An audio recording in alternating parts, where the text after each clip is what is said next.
fees. Basically, growth covers the cost of the increased demand and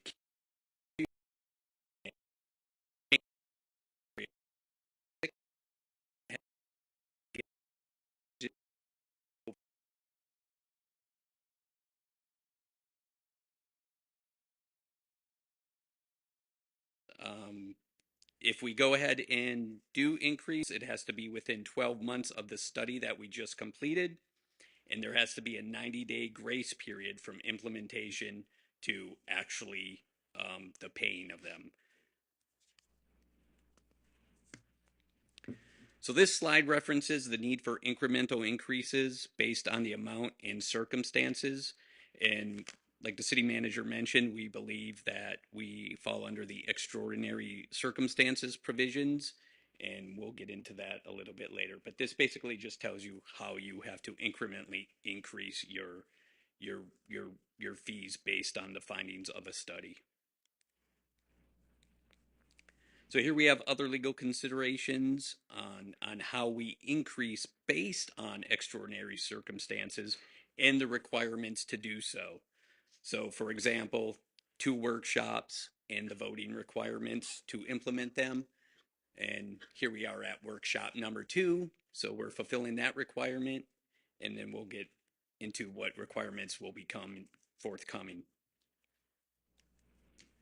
So impact fee criteria, basically what this does is just dictates what impact fees can be used for. Capital cost, growth, and revenues for increased capacity. Okay, so the methodology our contractor did when they did our analysis, they reviewed our fixed assets and our 5-year capital improvement.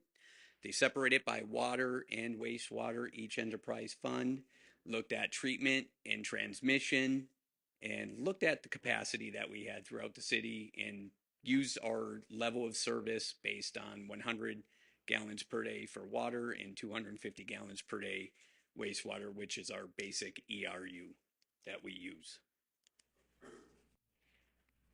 Okay, here we have in tabulated format basically what the previous slide just mentioned. It basically monetizes the infrastructure and the capital improvements that we've done in the past. Basically, it gives you a total what the total plant replacement value for each one of our fixed assets would be. Okay, another little bit of a breakdown. This is our 5-year capital improvement plans that we sent to the contractor. It's budgeted. It's in our budget. So it talks about our major projects per enterprise. So the water capital improvement projects for the next 5 years, we're looking at $56 million worth of projects, and in wastewater capital improvements, $71 million. A good portion of that is the phase 2 expansion about to be completed out at the Turnpike wastewater treatment plant.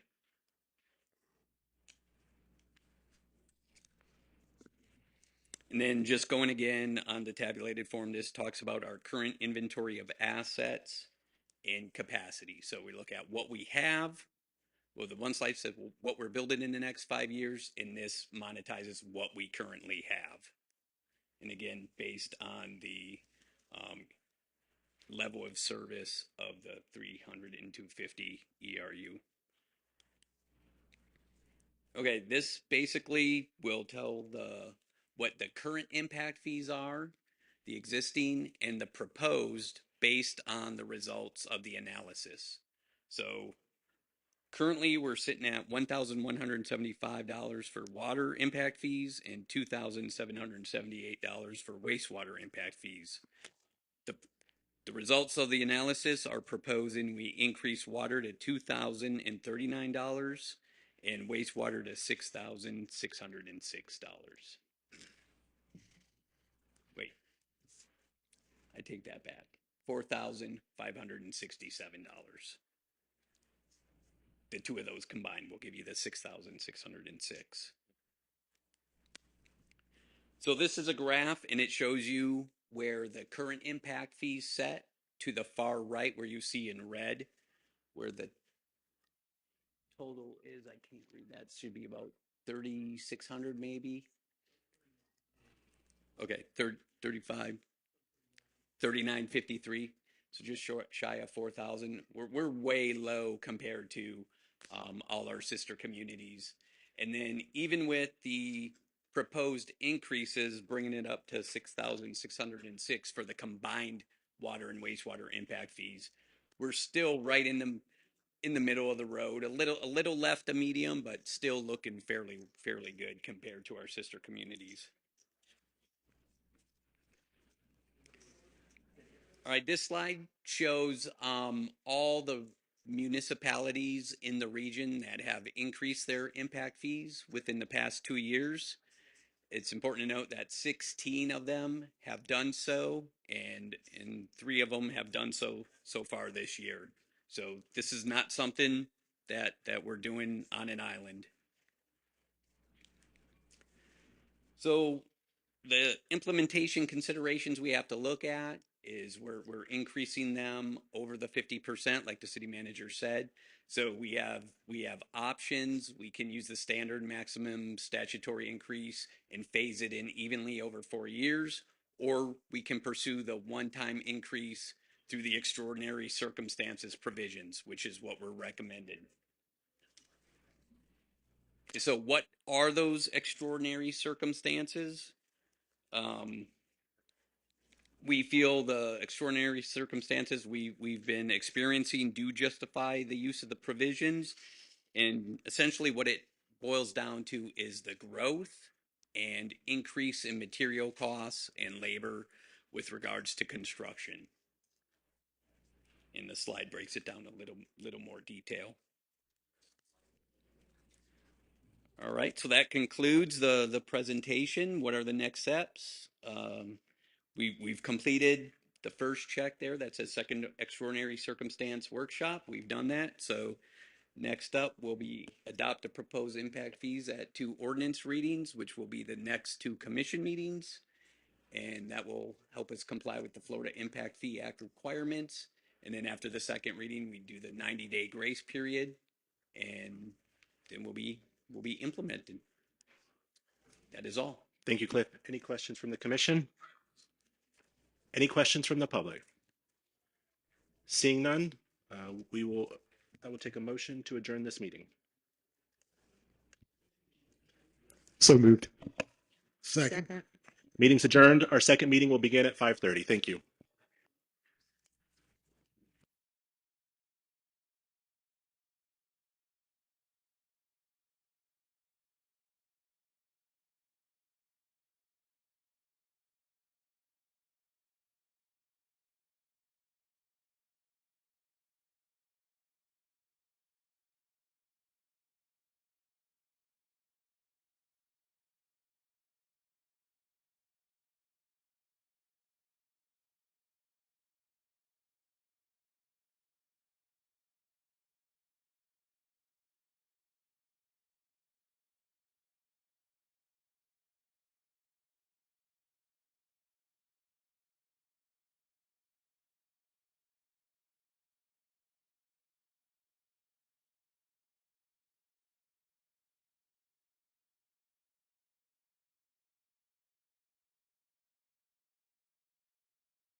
Good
to see you.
Hey, Jay.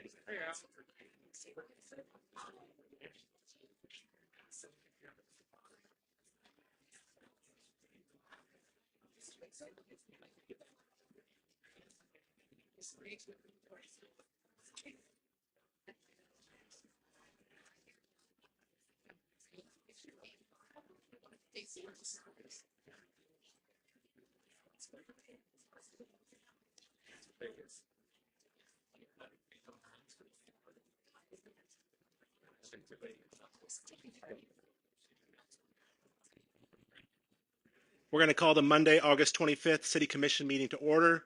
In the prior meeting, we've already done our invocation and pledge. We're going to move to presentations. Presentations, Marina Renovation Project Check presentation by Representative Cobb and Senator True now.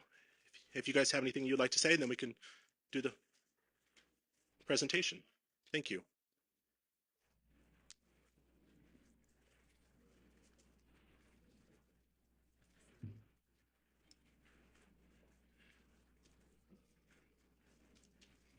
Well, good evening, everyone. Good evening. Thanks, everybody, for showing up today to go over the issues that are near and dear to your heart. Today, we've got a little presentation to, kind of ceremonialize the $250,000 for this project. And, we go to Tallahassee to do a lot of things. We create a lot of policy, and we do things that are supposed to make a difference in everyone's life. And I think that we also have to go up there cognizant of what we do with money and how we can better serve the community with bringing those dollars back to Lake County or the city of Leesburg in this instance. But I think truly that projects like this that don't cost a lot of money, but have a big impact in a return for each and every one of us, granting more access and giving us tools we need to better operate what we do here, you guys do here in the city of Leesburg. So we're happy to do these things because it matters. It matters to me. I mean, I grew up right here in Leesburg myself, and I understand the needs and raised my family here in business and likewise. So I get it. We all pay taxes and we all send money to Tallahassee, and sometimes that money needs to have a home. And we're glad and we're proud to be here today to present this check to the city. Thank you, Senator. I will echo the Senator's words exactly, and I just couldn't be more proud to represent District 26 and to help fund the project for the marina. It's just down yonder across the lake. And like the Senator said, what matters the most is what we bring home to our constituents and to the cities, and you are our constituents. So we are proud to present to you today a check for $250,000 to the city of Leesburg for your Marina Boat project. And don't forget your appropriations coming up. All right. Thank you so much. On behalf of the City Commission, we thank you. And if we could get all the commissioners to come around front for the photo.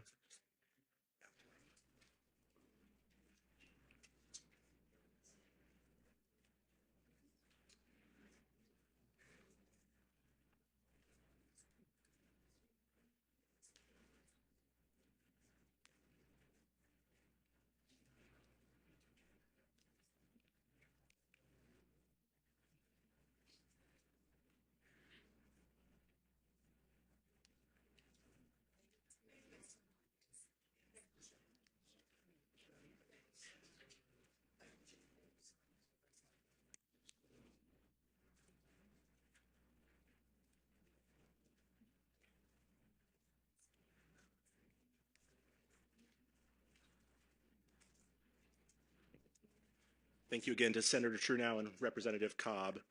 We'll move on to the certificates to the Miss Leesburg winners. And before I call them up, I just want to say these young ladies represent Leesburg, I think, better than anyone in this entire city. They are at every event that I'm at, plus more. They are just doing so much for our community. They embody the spirit of Leesburg, and they truly love it. And we are so blessed to have them. And it's an honor to present them with these certificates. And we'll call you guys up.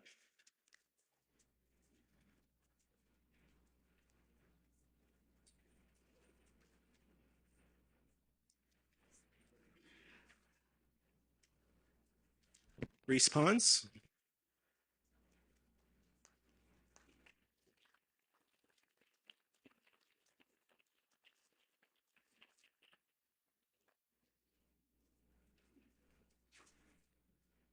Shaylin Shumate. Oh, that's right. She is not feeling well. Abby Carlton.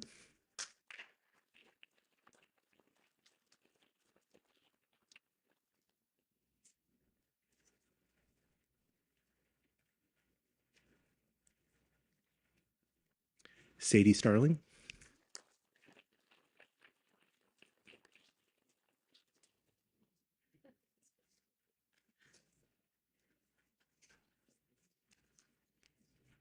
And last but not least, Sage Herder.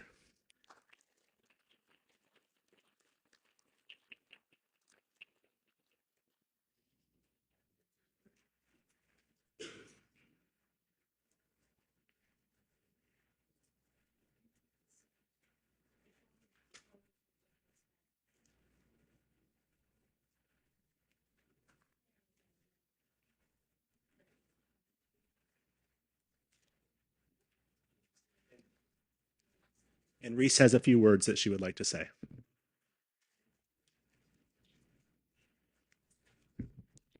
Good evening, everyone. My name is Reese Pons, and I'm this year's Miss Leesburg.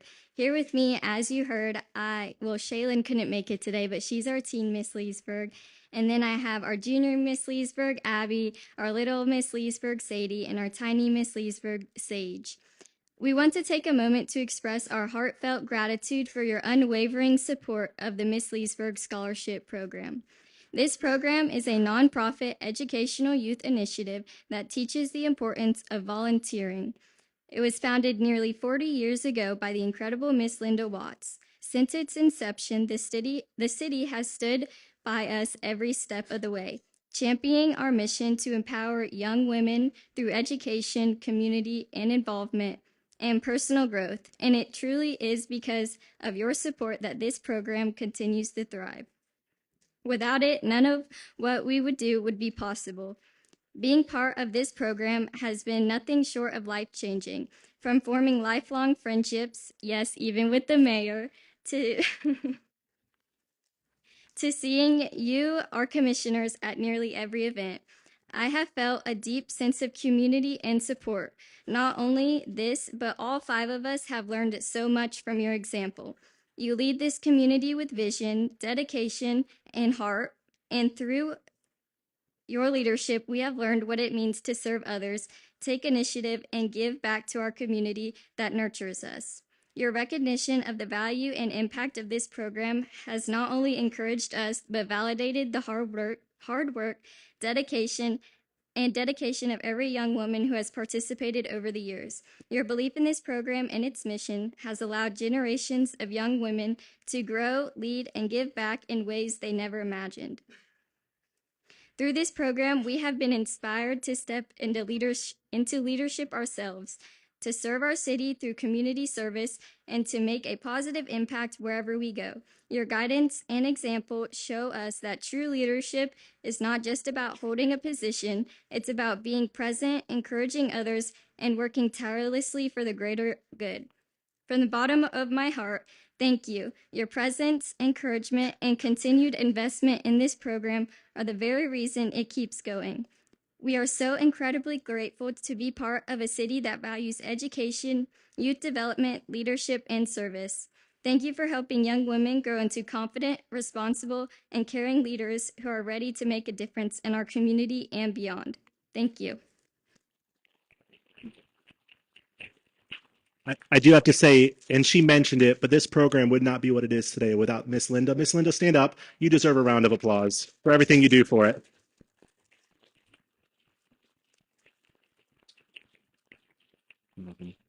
Thank you, ladies. Next, we will move on to the Special Olympics presentation to the city.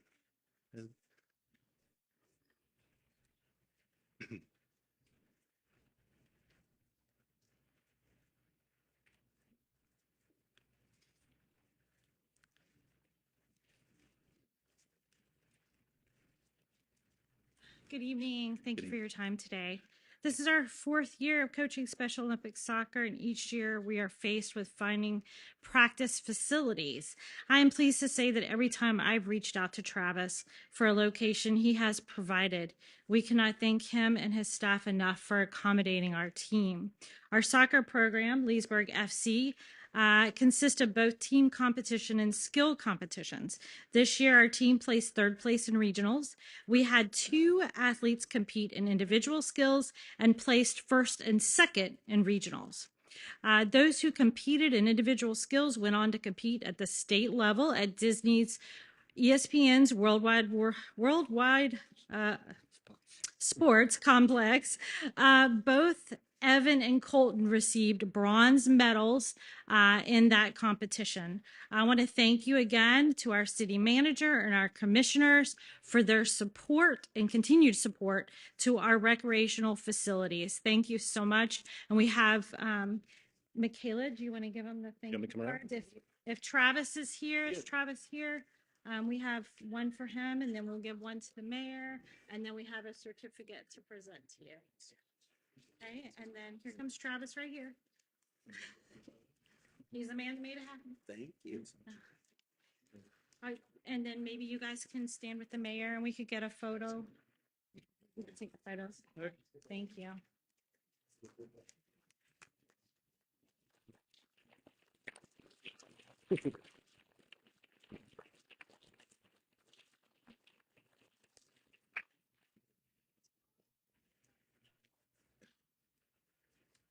Thank you. Thank you again. Thank you.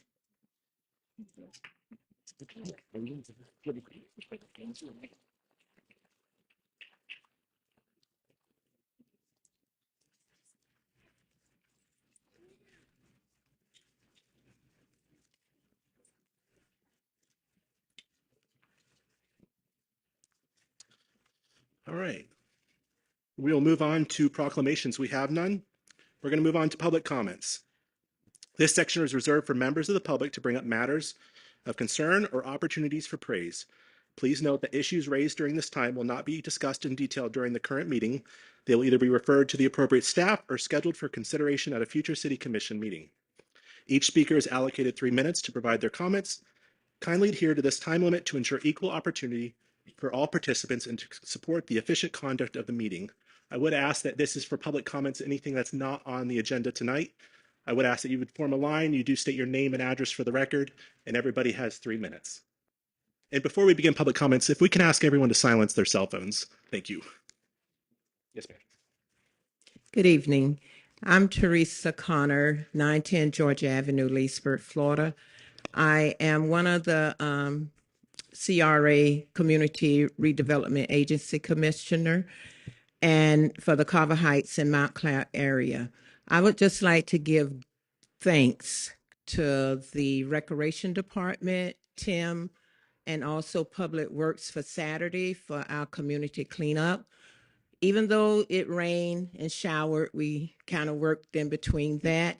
So I'm giving a big kudos to them with their assistance. Also with the Masonic and the Omega Psi Phi fraternity as well, along with the community. Thank you.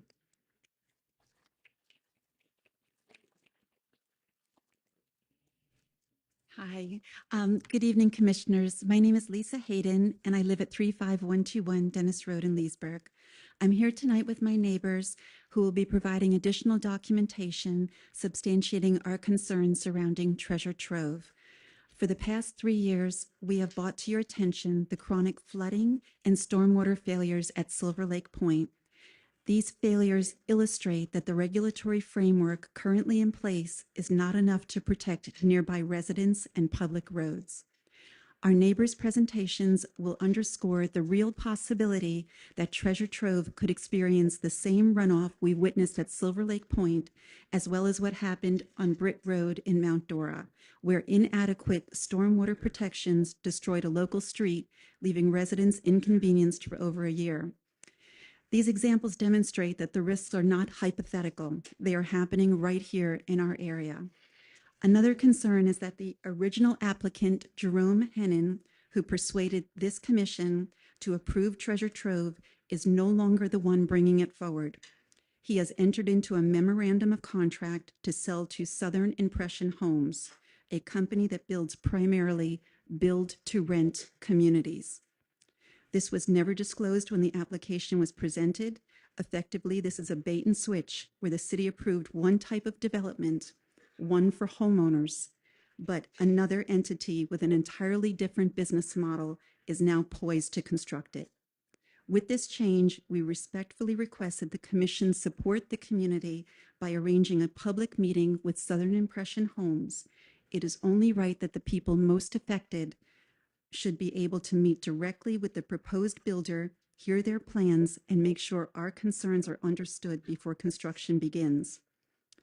In response to our stormwater concerns, a 120 petition has been filed with St. John's River Water Management District, requesting a formal hearing to dispute the approval of Treasure Trove's environmental resource permit. We are again requesting Leesburg's support in this manner, as it will be Leesburg, among other parties, who will ultimately be called upon to address the shortfalls at Treasure Trove's stormwater management. We are here tonight to ensure visibility of our concerns before all Leesburg officials.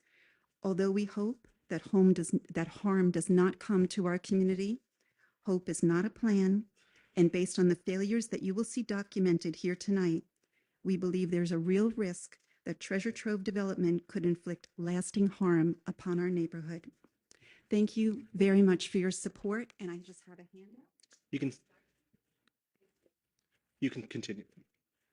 I need a presentation to. This isn't a time to do presentations. This is public I comments. submitted a presentation to. This is public comments. It's not presentations. All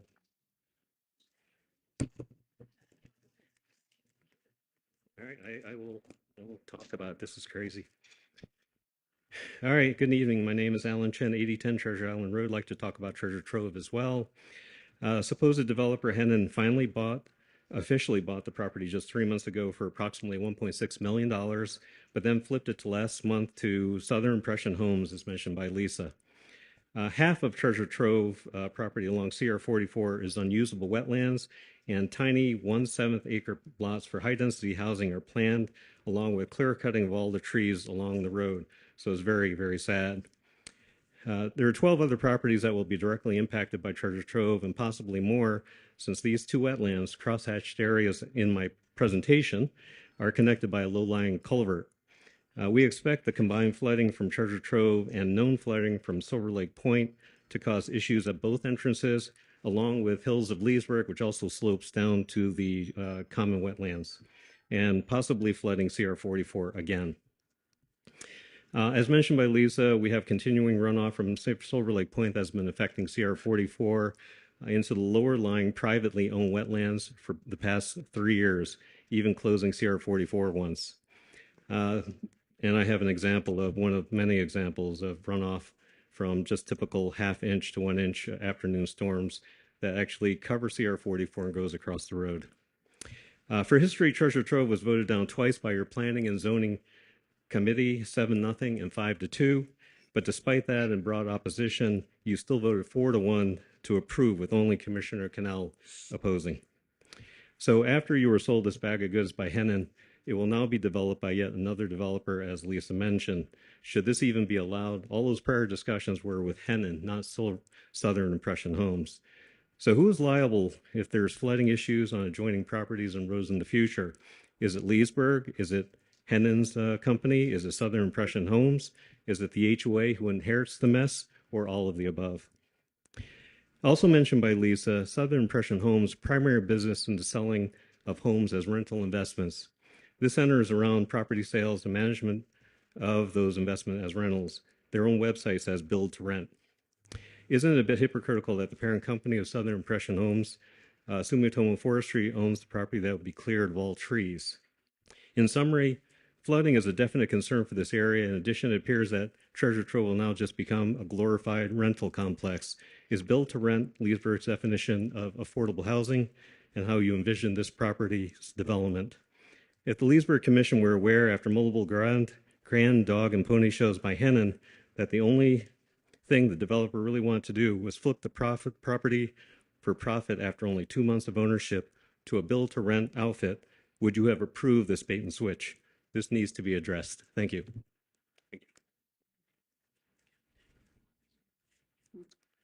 Ms. Chen? Hi, my name is Louise Chen. I live at 8010 Treasure Island Road, and I appreciate you guys so much. I just want to speak to you about the East Treasure Island Avenue Road. It is one of the most beautiful, whimsical roads in Lake County and in Leesburg. It's an asset to the community. And if there could be a change made to the development where 100 feet was left, a natural native border was left along the road, that would preserve the beauty of this road. This is one of the few roads where it has actually trees growing out into the street, and it actually curves around the pond there. So it's worth the drive out. So anyway, take a drive out there and then decide for yourselves. Anyway, thank you very much. Thank you, Ms. Chen. Good evening. My name is Lorraine Davey. I reside at 8940 East Treasure Island Ave. Been here before. My fabulous neighbors are looking out for the neighborhood and pretty much the surrounding area. My property backs up to this development to be going in. The bayhead for the wetlands is right behind my house. Ultimately, if things go awry, my property will be the first to go.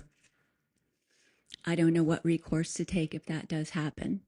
So I really appreciate your time, you looking into it, and any support that you all can offer. Thank you very much. Thank you. Hi, good afternoon. My name is Ray Hayden, and I live at 35121 Dennis Road. And this morning, our group met with the Senator Trunow this morning at his office, and we spoke to him. Now, during our conversation, not to rehash that because it was covered in the conversation before here, Senator Trunow actually mentioned that he has an interest in the the County Road 44 area. And that kind of surprised me, and I inquired a little bit more about it. But it was for the safety, health, welfare, and convenience, ingress, egress that 44 provides over there. And that the interest is in widening that road. But the state is not going to take the hit on all that money having to be expressed for that. So the county, the city, and the state are all going to have to take a part of it. Leesburg doesn't currently own County Road 44, but because of the benefit that Leesburg gets from it, Leesburg's going to have to address that as things come up and as that gets closer to fruition later on down the road. Another interesting remark is about the safety, welfare, ingress and egress. During Hurricane Milton last year, I still am doing cleanup on our own property from that hurricane. And what happened last year was that both roads into where the Chens live down at the end, towards the point that goes out into the lake over there, Lake Griffin, that area was completely cut off. They couldn't get in or out. Emergency vehicles couldn't get in or out. Nobody could get in or out until, like myself, my neighbors, we parked our tractors out because we knew the hurricane was coming. We knew it was going to hit. And like previous storms before, regular storms, by the way, would knock down a tree across the road. And we were going to have to do something somehow, somewhere to get that done. So people could get, and emergency services folks could get in and out. And that is our unofficial, nobody talks to anybody about it, but when a storm comes and the things go down, the homeowners, we jump on our tractors, we get out there and we clear the road so that people can get through. I opened up 2 roads myself with my tractor, and some other people ran around the other side and started cutting up trees and everything. Even somebody who was just coming in to do work down on the point. And then also to the gun range, where Aries Range is down there. They went down there and I joined them again with my tractor, because not only was that area covered with tree debris, it was also covered with water. It was flooded. That area, which has flood prevention canals all around the properties to the west of it, was flooded. The people that lived there that were doing work on their house, they couldn't even get in their house. It was a little lake down there by Aries. So the same thing's going to happen. And even our property, which doesn't flood, was flooded. So what's going to happen when these waters just continue to come on down? The original plan is not the plan that's being done, and it needs to be addressed. Thank you for your time. Yes, Mr. Polk. Good evening. My name is Bill Polk. I live at 600 Cascade Avenue in Leesburg, Florida. I've lived here my entire life except the time I was in the military. And I'm here to talk about exciting things. I really don't, nobody's smiling up there except Jim Burry. You ought to be smiling because we got all these shuffleboard people here that want to play shuffleboard. And they're all excited about that. They only come down here part of the time and leave their money and go back home.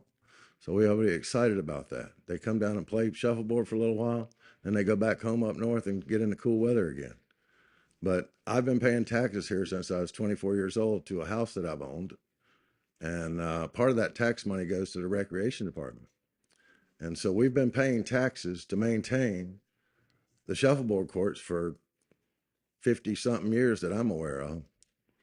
So you're offering to give a piece of property away that I've been paying taxes on to help support and maintain for 50 something years.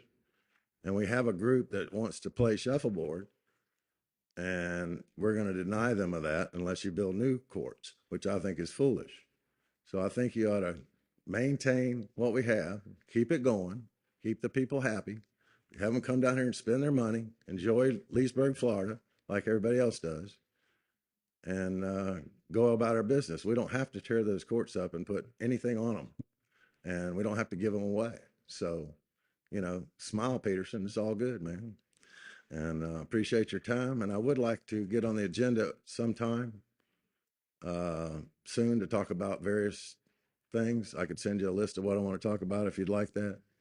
And I think Al is the one that's responsible for that. So I'll send Al a note to get on the agenda to talk about other things that are important also. And appreciate your time. And I hope you decide to keep our shuffleboard courts, keep them going, keep these people happy, make them smile, and come down and spend their money. Thank you. And just,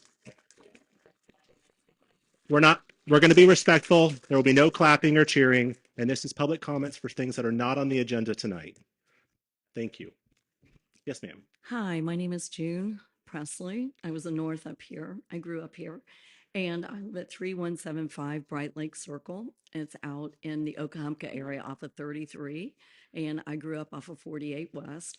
Tonight, I'm here to beg the commission here, tonight, the council.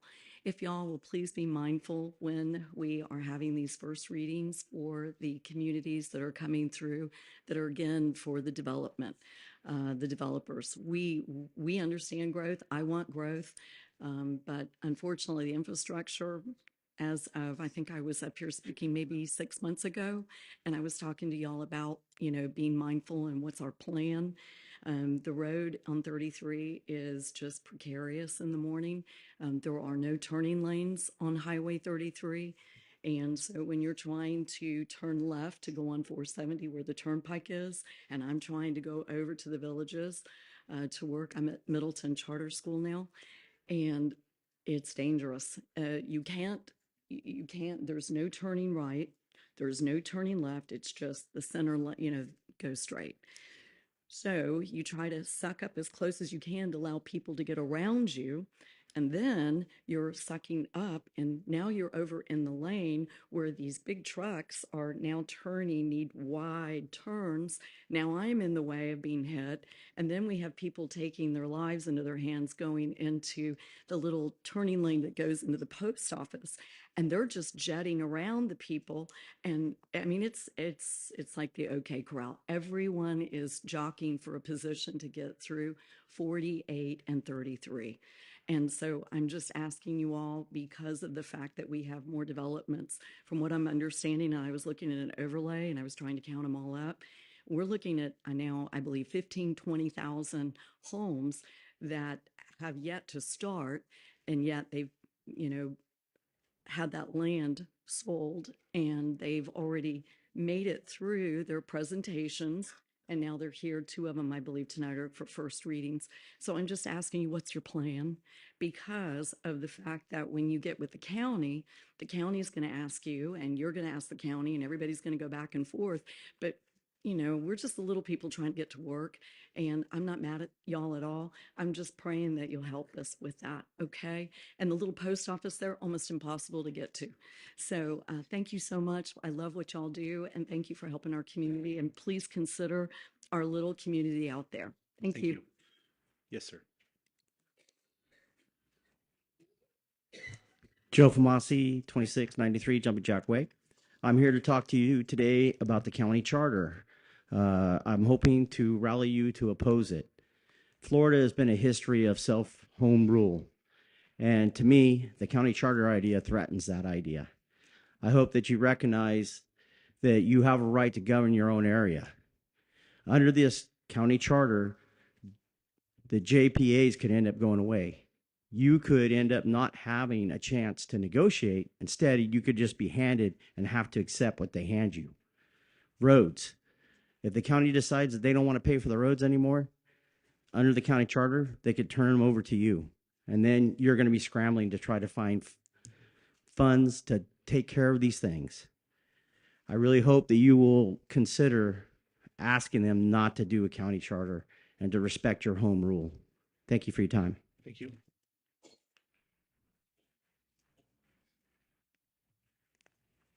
Gary Custer, 8909 East Treasure Island Avenue, Leesburg. I'm going to bring up some old business. Last month, you passed a ordinance for food trucks. And in that ordinance, it says that the food trucks cannot use electric power supplied by Leesburg. They can't plug in. But for a special event, they're provided power. What's the difference? It could be the same people. Why are they provided power for one and not for the other? I went into planning and zoning and asked them, and they agreed. They said, well, if they had a letter, then we might be able to let them do it. In one case, the guy owns the property where his food truck is, and he's not permitted to hook up to his own power in the building that he owns. That's not right. I would like to see it change that so these people can get electric power just like anybody else. Leesburg's getting the money off the power. What's the difference? Whether they're plugging in to somebody's power, they're paying rent at the places. It just makes more sense to me. If they have a generator running there 24 hours a day, somebody's got to be there monitoring the generator or it's going to grow legs. That generator will disappear overnight. There's no doubt in my mind. As far as Treasure Trove, I support everything that these people said. I live there during Melton. My front yard for the first time was flooded. That's the first time in 40 years that my front yard had water standing in it. And it's because of what they did out there. Preliminary work, they went in and logged out and they've created a road. The one lady said that her property would be the first to go. Well, the problems all started when they created a pathway in there to log out the pine logs that were there. So I would like to see that change in that ordinance so people are permitted to actually use power and for the conveniences that are provided by Leesburg. Thank you. Thank you, Mr. Custer. Seeing no more public comments, we're going to close public comments. We're going to move to the consent agenda. Routine items are placed on the consent agenda to expedite the meeting. If the commission or staff wish to discuss any item, the procedure is as follows. 1, pull the items from the consent agenda. 2, vote on remaining items with 1 roll call vote. 3, discuss each item pulled and vote by roll call. Are there any items the commissioners would like to pull tonight? 5B1. 5B1. Can I get a motion to approve all the remaining consent agenda? So moved. We have a motion and a second. Any discussion? Any public comments? Seeing none, roll call on the consent agenda. Commissioner Connell, Yes. Commissioner Burry, Yes. Commissioner Peterson, Yes. Commissioner Berry, Yes. Mayor Reisman. Yes. Would someone please introduce 5B1 to be read by title only? We have new microphones. I'll introduce and ask to be read by title only. Thank you. Resolution of the City Commission of the City of Leesburg, Florida, authorizing the mayor and city clerk to approve the purchase and installation of a new video detection system from Traffic Control Devices, Inc., and providing an effective date. It's on. Motion to approve. We have a motion. Second. Second. Discussion, Commissioner Cannell? I just want a kind of an overview of what this is. So would that be Mr. Kelsey?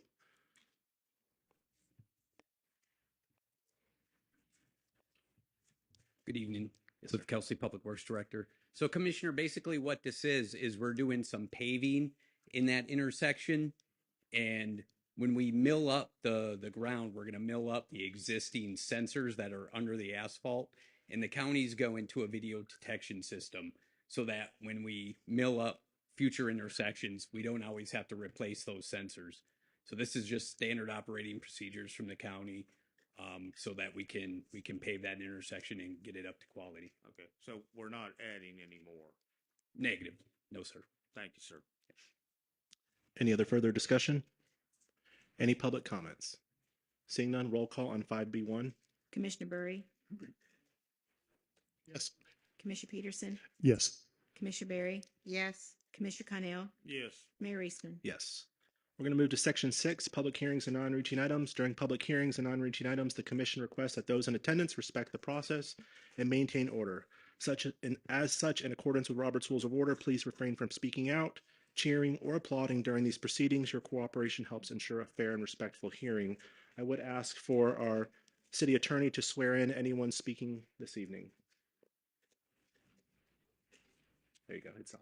Thank you, Mr. Mayor. If anyone here is present this evening would like to testify or provide any evidence on second reading item 6A3, Dilly Lake MF and Gas PUD rezoning, 6A6, Kalos PUD rezoning, or first reading item 6B5, Oak Ridge PUD rezoning, if you would please stand and raise your right hand so you can all be sworn in.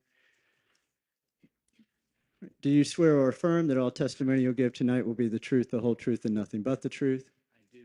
All right. Thank you all, Mr. Mayor. All ready? Thank you, Grant. Would someone please introduce 6A1? Actually, 6A1, 2, and 3, to be read by title only. Yes, I'll introduce and ask to be read by title only. Thank you.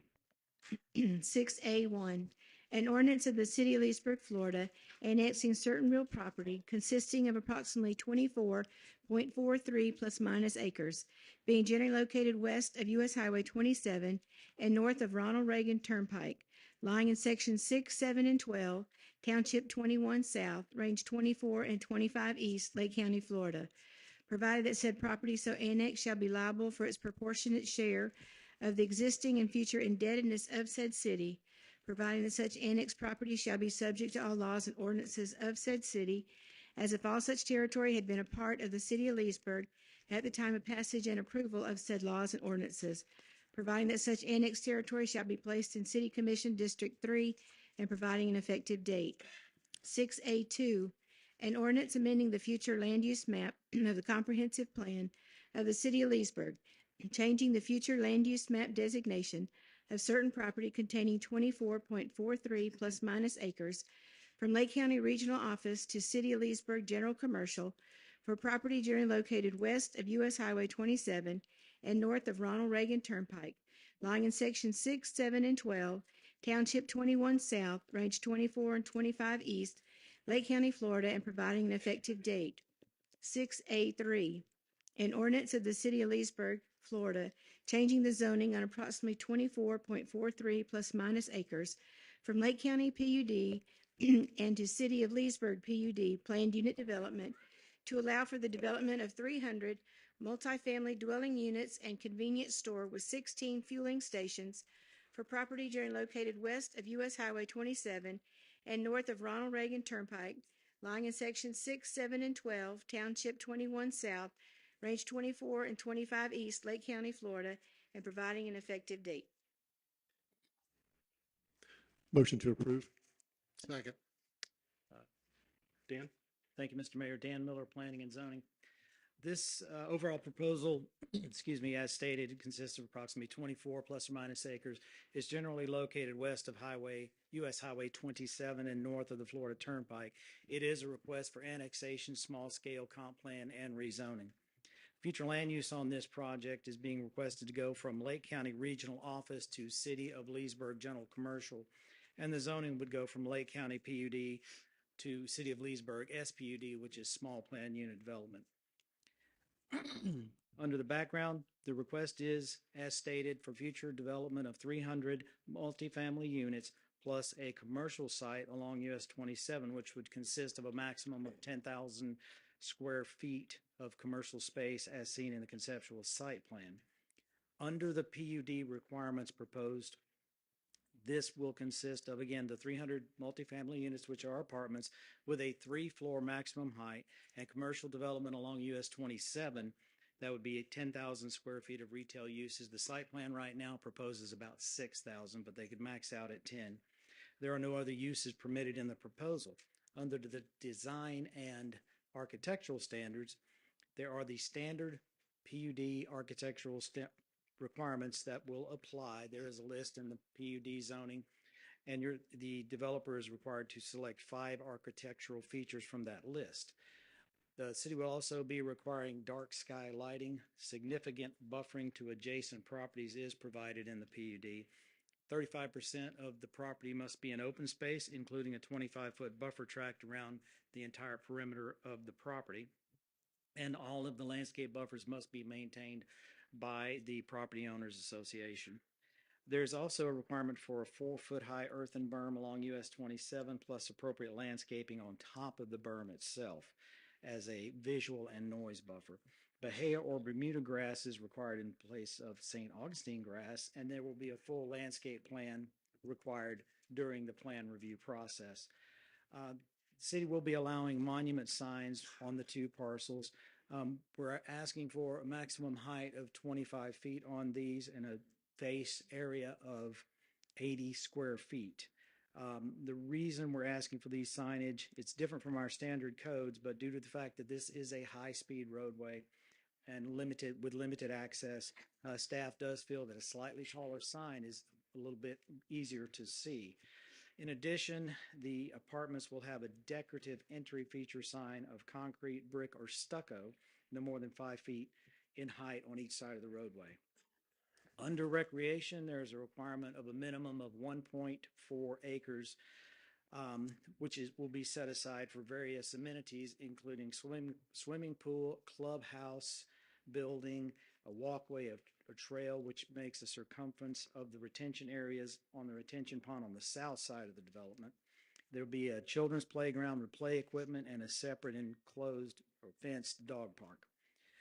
As always, there is the phasing or expiration clause, which requires that the development move forward with substantial commencement within 48 months, or the property will have the automatic reversion to the RE1 zoning, which is 1 acre per unit. In addition, everything here will have to be on city water and wastewater, so there'll be no wells or septic on the system. We have some folks here, I believe Mr. Robbie Moon among them, to speak to you if you have any questions regarding the project. Thank you, sir. Thank you, Mr. Miller. Dan, what's the density come out on that? It comes out, I believe, to about 13 to 14. I would have to go back and double check it. I didn't. 14 per acre. Right, because it's apartments. That's correct, sir. Would anyone like to hear the developer presentation? I think we heard it first reading. Everyone's okay with skipping that? Would the developer like to say anything? No? You're not, I'm okay. We saw it first reading, so, okay. Any commission comments? Other commission comments? Just for clarification, Dan, I think I misread it, but on the commercial, it says 10,000 square feet max. At first, I thought that was the site. I think you're referring to the building. Is that correct? That's correct. We're referring to the building. Okay. The maximum building square I'm fine. footage would be I'm fine. 10,000. Any other commission comments? Only thing I would say is that's a lot of units on 20 acres. Okay. Any other commission comments? Any public comments on these items? Seeing none, we will have roll call on 6A1. Commissioner Peterson? Yes. Commissioner Berry? Yes. Commissioner Connell? No. Commissioner Berry? Yes. Mayor Reisman? Yes. 6A2, would someone? Motion to. It's been introduced. It's been introduced. Motion to approve. Yeah, sorry. Motion to approve 6A2. Second. We have a motion and a second. Any commission comments? Seeing none, any public comments? Seeing none, roll call on 6A2. Commissioner Berry? Yes. Commissioner Connell? No. Commissioner Berry? Yes. Commissioner Peterson, Yes. Mayor Reisman. Yes. Would someone make a motion to approve 6A3? So moved. Second. We have a motion and a second. Any discussion? Any public comments? Seeing none. Roll call. Commissioner Connell, No, it's too high density. Commissioner Bury, Yes. Commissioner Peterson, Yes. Commissioner Berry. Yes. Mayor Reisman. Yes. Would someone please introduce 6A4, 5, and 6 to be read by title only? I'll introduce, has to be read by title only. Thank you. 6A4, an ordinance of the city of Leesburg, Florida, annexing certain real property consisting of approximately 90.28 plus minus acres, being generally located west of U.S. Highway 27 and south of the Florida Turnpike, lying in Section 12, Township 21 South, Range 14 East, Lake County, Florida, providing that said property so annexed shall be liable for its proportionate share of the existing and future indebtedness of said city, provided that such annexed property shall be subject to all laws and ordinances of said city, as if all such territory had been a part of the city of Leesburg at the time of passage and approval of said laws and ordinances, provided that such annexed territory shall be placed in City Commission District 3 and providing an effective date. 6A5, an ordinance amending the future land use map of the comprehensive plan of the city of Leesburg, changing the future land use map designation of certain real property consisting of approximately 90.28 plus minus acres, being generally located west of U.S. Highway 27 and south of Florida Turnpike, lying in Section 12, Township 21 South, Range 14 East, Lake County, Florida, and providing an effective date. 6A6, an ordinance of the city of Leesburg, Florida, changing the zoning on approximately 90.28 plus minus acres from Lake County A agricultural to City of Leesburg PUD, planned unit development, to allow for a mixed-use development for property generally located west of U.S. Highway 27 and south of Florida Turnpike, lying in Section 12, Township 21 South, Range 14 East, Lake County, Florida, and providing an effective date. Motion to approve 6A4. We have a Second. We have a motion and a second. Thank you. Mr. Miller? Thank you, Mr. Mayor. The background on this project, this is an annexation, large-scale comp plan, and rezoning. The site consists of 90.28 plus or minus undeveloped acres. This site is generally west of U.S. Highway 27 and south of the Turnpike, so it's in the same general area, just on the other side of the Turnpike. The request is for a future development of warehouse, office, educational, and residential uses, so it's a true mixed-use project. Project is being sought by Kalos Services, which is a local company that provides services in the AC, plumbing, and heating industry. Their intent is to create a new headquarters for the business. Kalos currently employs about 300 people. In discussion with the applicants, I wanted to note that if approved, this proposal will add at least 50 jobs directly into the Leesburg business community.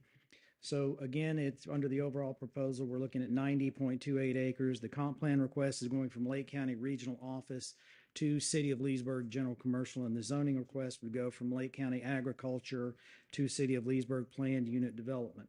Under those PUD requirements, the proposal consists of a 15,000 square foot training center, 2 floors in height, 16,000 square foot office building, and 32 apartments in 2 separate buildings, again, 2 stories in height. So overall, the permitted uses: warehouse, office, educational, medical, veterinary, vehicle services. We even threw in sports academy and houses of worship to try to round that out to get as many uses as possible. The development standards would be under the C3 Highway Commercial Zoning District, unless amended in the PUD document in some way. Under design and architectural standards, the architectural requirements from our code in Chapter 25, Section 360 would apply this in a very similar way they do to all other PUDs. We do have the dark skylighting requirement. There's significant buffering to adjacent property that already exists on the site because there is significant wetlands around the property. And in this case, these wetlands provide a natural buffer, so we didn't have to do too much on the buffers. And in addition, the wetlands are not disturbed by this proposal at all. Of course, Bahia or Bermuda grass is permitted, but not St. Augustine. We'd like to do the same request on the signage for this project that we did on the previous project, where we'd have a 25-foot height maximum and 80 square feet. There'd still be a monument style, not a pole sign, but it would be 80 square feet per sign face. Again, with the high-speed traffic moving in that direction, a little bit higher, but not too high, we think is a safer option. Again, all the development must be on city water and wastewater, so there's no wells or septic on this property. And the standard expiration or phasing clause, the sundown clause, so to speak, applies, so that if there's no forward movement into a substantial commencement level within 4 years, that the property has the automatic reversion to the RE1 zoning standards, which again is 1 acre per unit. Planning Commission did recommend approval on this project, and I haven't seen him yet, but I believe Mr. Darcy Unrow is here for any comments you may have. Thank you, Mr. Miller. Thank you, I know sir. we also saw this presentation at first reading. Would anyone like to see the presentation? I do have a question for Dan. Yes, sir. Dan, does the PUD give a maximum of dwelling units that could be put on there? It states that there are an allowance of 32, and So that's it. That would be the max? Yes, sir. Okay, thanks, sir. Anyone care to see the presentation? I know we saw it first reading. Okay. Any other commissioner comments? Any public comments on this item? Would the developer like to say anything? If you have public comments, we ask that you come to the mic. Please state your name and address for the record, and you have 3 minutes, ma'am. Thank you. Good morning, Commissioners. Evelyn Gould, 312 Nebraska Avenue, Leesburg, Florida. Just have a question, just a little bit of clarification or expansion on the educational purpose of this project. I know you mentioned the training center, but just trying to get a little bit better idea of the educational. Thanks for the question, Ms. Gould. We could, because of the way the site is laid out, we could put various types of education in there. The intent was really for trades education, that kind of thing, that the Kalos business would be bringing in young people and working with hopefully with the high school and things like that. But we can expand on that quite easily within the confines of the PUD, and so I wouldn't have a problem with private school or something like that. This would be just education for their business. Education, yes, sir. Okay. Thank you. If what I'm saying is, if you would like for us to ensure that things such as private schools, kindergartens, daycare, we can make sure that's in there. Be a good idea. If the developer's not opposed to it, I don't know how the commission feels. You're saying the developer is not asking for those things? They did ask for they did want the education because they have to train some of their employees. But I see no reason for them to object to adding private schools and things like that as well. There's no harm in it. It's a hard site to develop. That's why we're trying to add as many possibilities as we can. Okay, no, thank you. I had a question from earlier. I was trying to look it up. Did you say the sign was 25 feet tall? Yes, sir. It would be 25 feet max, the sign out front on the roadway. Okay. In height. I'm not going to, seems a little tall to me. I understand the basis of it. Yes, sir. Our standard right now is 12. Okay. And that came about, I think, in 2004 or something like that. I was thinking it was 8. So, and okay. It depends on the type of the roadway. If you're on a large roadway, it's 12. And at high speed, a 12 can be tough to read. Okay. No, thank you, Dan. Any other commission comments? Yes. No? Any public comments on this item? Seeing none, roll call on 6A4. Commissioner Berry, Yes. Commissioner Peterson, Yes. Commissioner Berry, yes. Commissioner Connell, Yes. Mayor Reisman. Yes. Someone move for approval on 6A5? Motion to approve? Motion to approve 6A5. Any discussion from the Second. commission? Or second, any commission discussion? Any public comments? Seeing none, roll call on 6A5?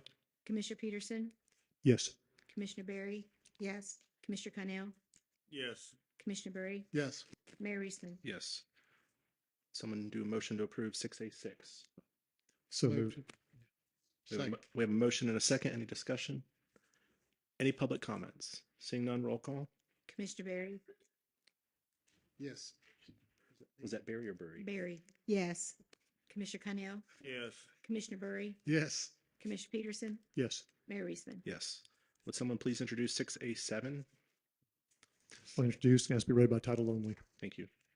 An ordinance of the city of Leesburg, Florida, adding a PDO, Plan Development Overlay, with a waiver from section 25-282, parentheses A, parentheses 1, PDO 5-acre minimum, to the existing C3 highway commercial zoning on approximately 0.48 plus minus acres, to allow for a duplex use for properties generally located west of Vista Avenue and north of US Highway 441, lying in section 23, township 19 south, range 25 east, Lake County, Florida, and providing an effective date. Thank you, Andy. Motion to approve. Second. We have a motion and a second. Dan? Anything you'd like to say? Thank you, Mr. Mayor. This, excuse me, this is a request for a plan development overlay, which will allow duplex unit on two different lots. And so it's two separate lots. They'll be building two duplexes. Property is generally located on the west side of Vista Avenue, which is north of 441 out towards the mall. The current zoning of the entire area out there is C3 highway commercial. So a conditional use permit is required for a duplex dwelling in the C3.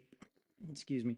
There's a mix of uses in that neighborhood. Staff doesn't have any issues with it, and Planning Commission voted approval. Thank you, Dan. Any questions for Dan? Seeing none, any public comments? Seeing none, roll call on 6A7. Commissioner Connell, Yes. Commissioner Burry, Yes. Commissioner Peterson, Yes. Commissioner Barry, Yes. Mayor Reisman. Yes. We'll move to first readings. Would someone please introduce 6B1? I'll introduce and ask to be read by title only. An ordinance of the city of Leesburg, Florida, amending chapter 17, pensions and retirement, article 4, police officers retirement fund of the Code of Ordinances of the city of Leesburg by amending section 6, benefit amounts and eligibility, and section 28, deferred retirement option plan, providing for codification, providing for severability of provisions, repealing all ordinances in conflict herewith, and providing an effective date. This is a first reading and it'll lay over till September 8th. Are there any commissioner comments? Seeing none, any public comments? Seeing none, will someone please introduce 6B2?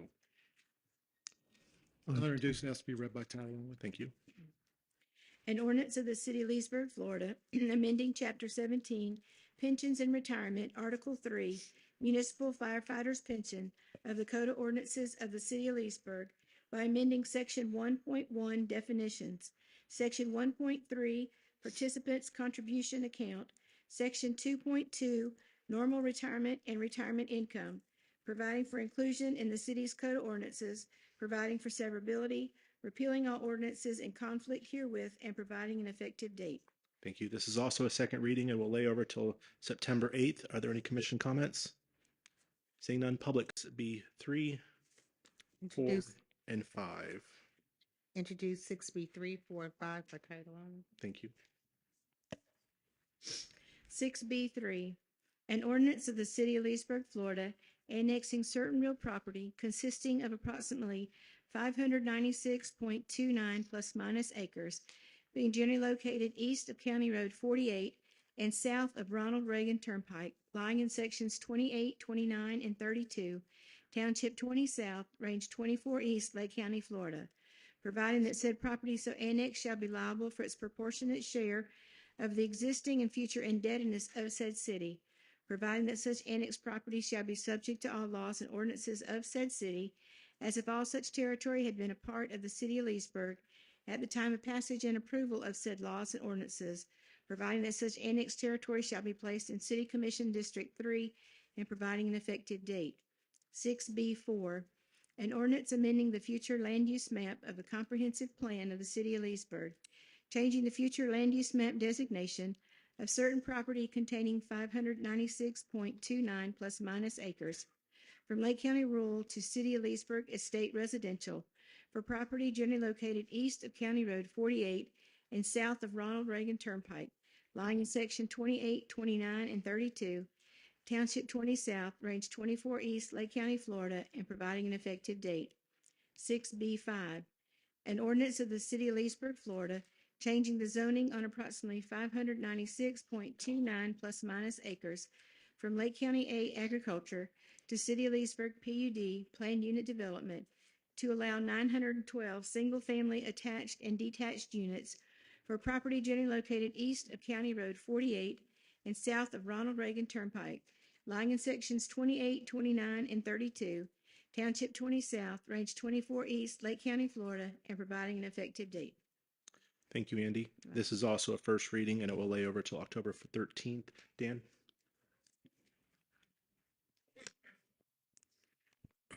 Thank you, Mr. Mayor. This is an annexation, large-scale comp plan and rezoning on 596.28 currently undeveloped acres. Generally, the property is located east of County Road 48 and south of the Florida Turnpike. The request does contemplate 910 attached and detached single-family residential units with their associated amenities. Again, slightly under 600 acres. The comp plan application is requesting a change from Lake County Rural to City of Leesburg Estate, and the zoning application is from Lake County Agriculture to Leesburg, City of Leesburg Plan Unit Development. Under the PUD requirements, again, 910 single-family units split into two home types. The first would be 642 detached single-family units, and the remainder, 268, would be villa units, which we would commonly call duplexes. No other uses would be permitted.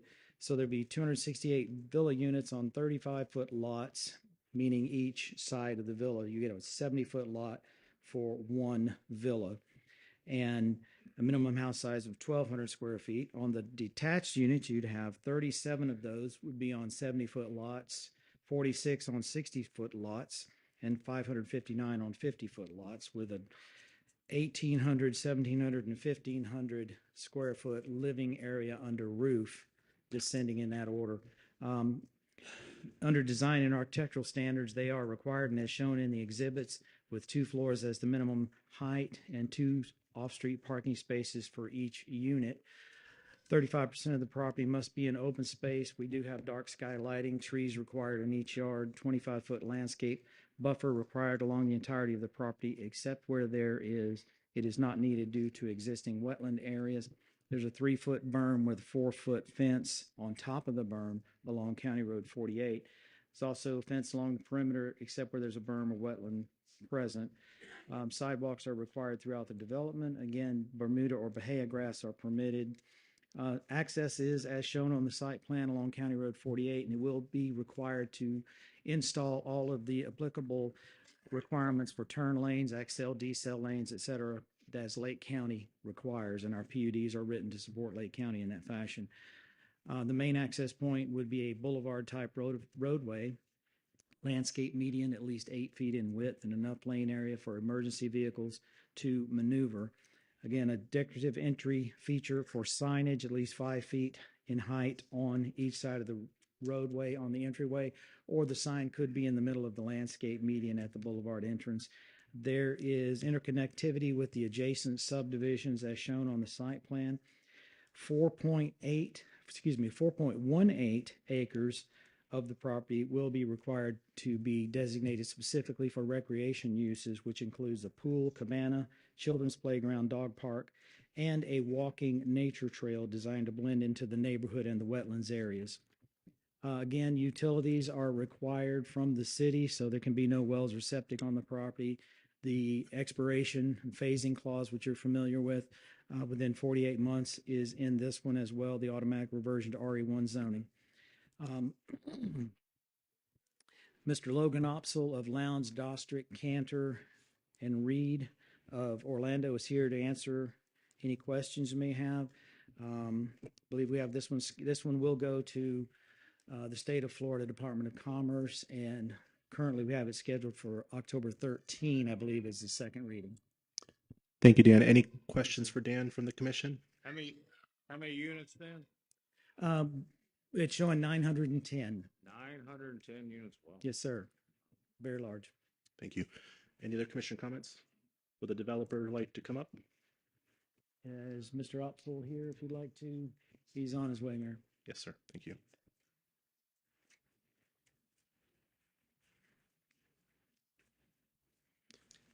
Good evening, Logan Opsall, 215 North Eula Drive. Good to be with the commission today. I have a brief presentation, and with the change of venue, I'm not sure if we're able to put it up. Okay, I see it's coming now. Great. I'll be very brief, but I do want to note that we have representatives from the applicant team, traffic engineer, environmental consultants, project engineer, and applicant representatives. So I'll be brief with your time so we can stand for any specific questions you have.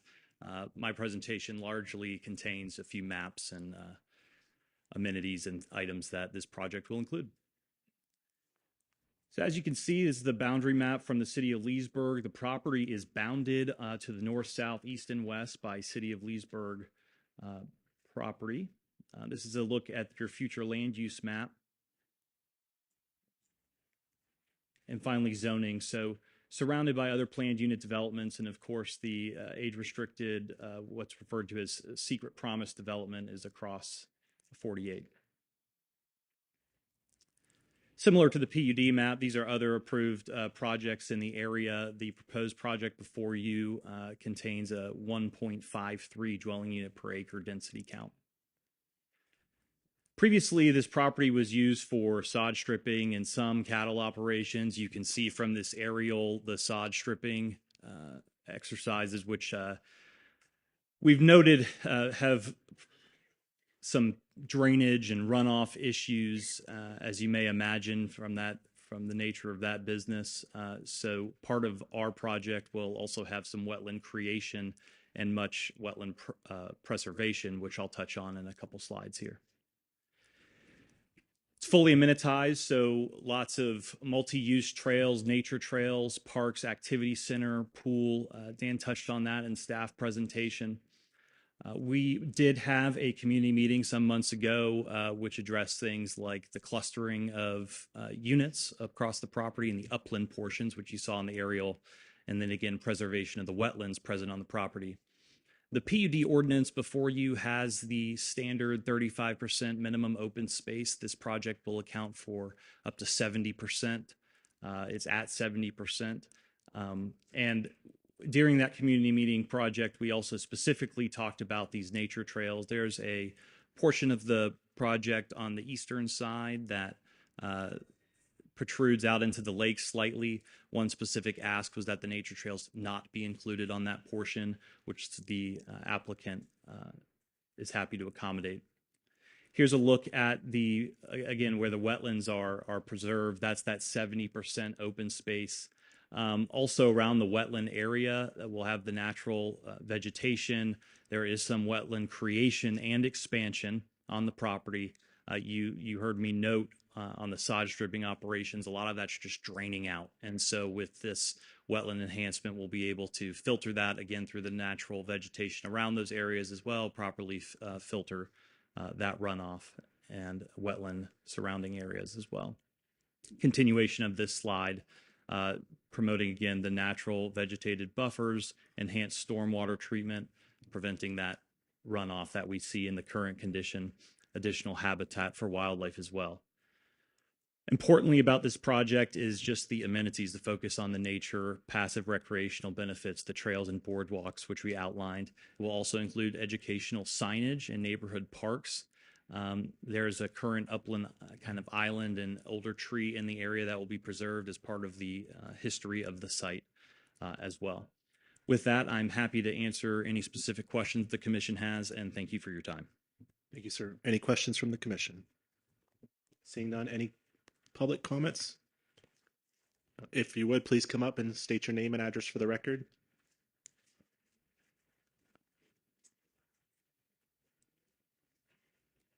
Yes, ma'am. I'm sorry to be up here again. Evelyn Gould, 312 Nebraska Avenue, Leesburg, Florida. It's been a while since I've been to these meetings, but just listening today to all this plan development that's happening around us, here's my one question. I go back to the fact that I am a school teacher in Lake County, and I wonder, like, what is the impact to our schools? How is that being handled? Is that even being taken into considerations? I mean, our classrooms are already full. Are other schools going to be built to accommodate? I know the plans are great. The vision is great. I believe in, you make the vision, you make it clear, you build it, and they will come. And when they come, how will we handle all of that, and what is in place for schools and for children? Thank you. Thank you. Thank you, Ms. Gould, for that question. As a part of the review process, during the zoning, all of these projects are shipped out to Lake County, particularly to the Lake County School Board, where they do what's called a concurrency review. If there are enough stool stations within the specific school, and that changes from year to year, but if there are enough school stations, then it passes. If it does not pass, then the developer must get with the school board and do what's called a school board mitigation or a mitigation agreement. And that essentially boils down to a cash payment to the school board based on the number of students that are anticipated being made by that number of houses. So they have a formula, and this commission has seen a number of those approved agreements. And on one like this, it would run into the millions, I'm sure, multiple millions. Thank you, Mr. Miller. Yes, ma'am. June Presley, Clearwater Reserve. So I just wanted to see if we could pull up that one picture that you had up there at that slide, and it showed the area that jewed out into the wetlands. Would that be okay? Sure. Okay.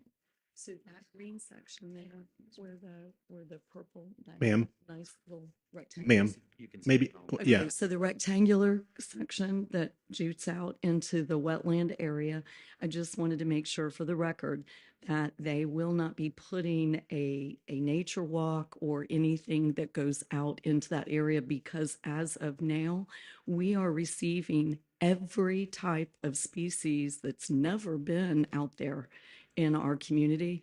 And I grew up on 48. So we have more hog than we know what to do with. Coyotes, I'm having to get rid of the coyote.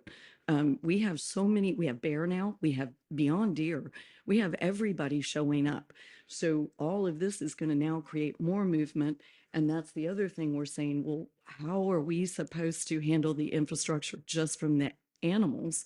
So it's a beautiful community. And as long as you're not planning on putting, please, a boardwalk out into that area, I'm happy. I don't live on that side. I live on what we call the island, which goes across, and it's directly across from this.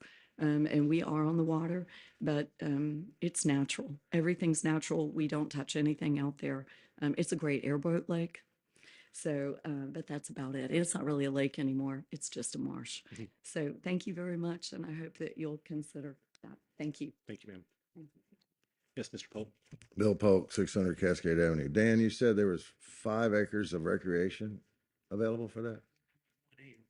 Yes. You got 910 homes. You got 5 acres of recreation. Is that enough for at least for them? I don't think so. I mean, we got more than 5 acres out of Sleepy Hollow. And I'm very familiar with that property. I don't think the sod was a problem with the water runoff. That was a swamp out there to start with. I used to fish and hunt and traipse all over that place. It's got more wetlands than described. I mean, this sounds like smoke and mirrors to me. I mean, it's a beautiful thing. 900 homes out there on that swamp is going to be a lot of homes. So then, and if you go back to the traffic people have been talking about traffic all night, you got at least 900 more cars coming down 48 and 33. We can't support it. Thank you. Any other public comments? Seeing none, we'll close public comments. Would the developer like to say anything else? Yeah, I'll just briefly state the PUD does have a minimum requirement for recreation. Much of this property does have wetlands, which is why you have the property organized the way it is on the site plan before you. The boardwalks, nature trails, those things are meant to act as an amenity and enjoy that natural state. Thank you. Thank you. This item will lay over till October 13th. 6B4 will need a vote to transmit to the state. So moved. Second. We have a motion and a second to transmit to the state. Any discussion? Seeing none, roll call. Commissioner Peterson? Yes. Commissioner Barry? Yes. Commissioner Connell?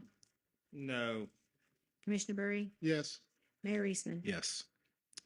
We'll move on to 6C, non-routine items. Would someone please introduce 6C1? I'll introduce and ask to be read by title only. Resolution of the City Commission of the City of Leesburg, Florida, approving the donation of certain real property owned by the City of Leesburg located at 309 South Palmetto Street, Leesburg, Florida, 34748, and identified as parcel ID number 26-19-24-3300-000-03404 to Forward Pass Foundation, Inc., and authorizing the mayor and city clerk to execute a special warranty deed to transfer the property, reserving a utility easement, ingress and egress easement, and parking easement, providing for conditions and providing for an effective date. Thank you, Andy. Sir. Move for approval. Second. We have a motion and a second for approval. Before we begin, both applicants did submit a proposal. If each applicant would like to present their proposal, we do have those. Just one person per applicant, please, if you would. You can come up and you can go over your proposal if you so choose. You can, yes. And then if one person from the shuffleboard.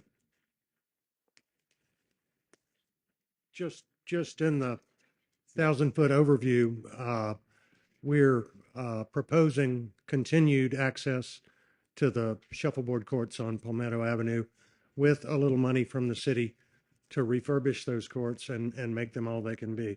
That would include the $22,000 for resurfacing the courts, some additional shade cover to keep people from falling over mid-tournament. You know, we've got an international draw potentially, and with a minor investment from the city, we could bring people in from all over the state, all over the country, and internationally. We would appreciate your support in this matter and look forward to the continued use of the courts. Thank you, Mr. Clark. I'm Jacob Bonning. I'm the president of Forward Paths, and our proposal is to build 10 tiny homes. They're each 2-bedroom, 1-bathroom homes, very similar to the cottages on Grove that we built in Eustis. So this will house a total of 20 youth that we serve with our nonprofit. We serve youth who have aged out of foster care or who are at risk of homelessness. And in addition to the 10 tiny homes, there will be a storage building with additional storage for the houses. And I know that the city has requested to take over the street, which is part of the lot.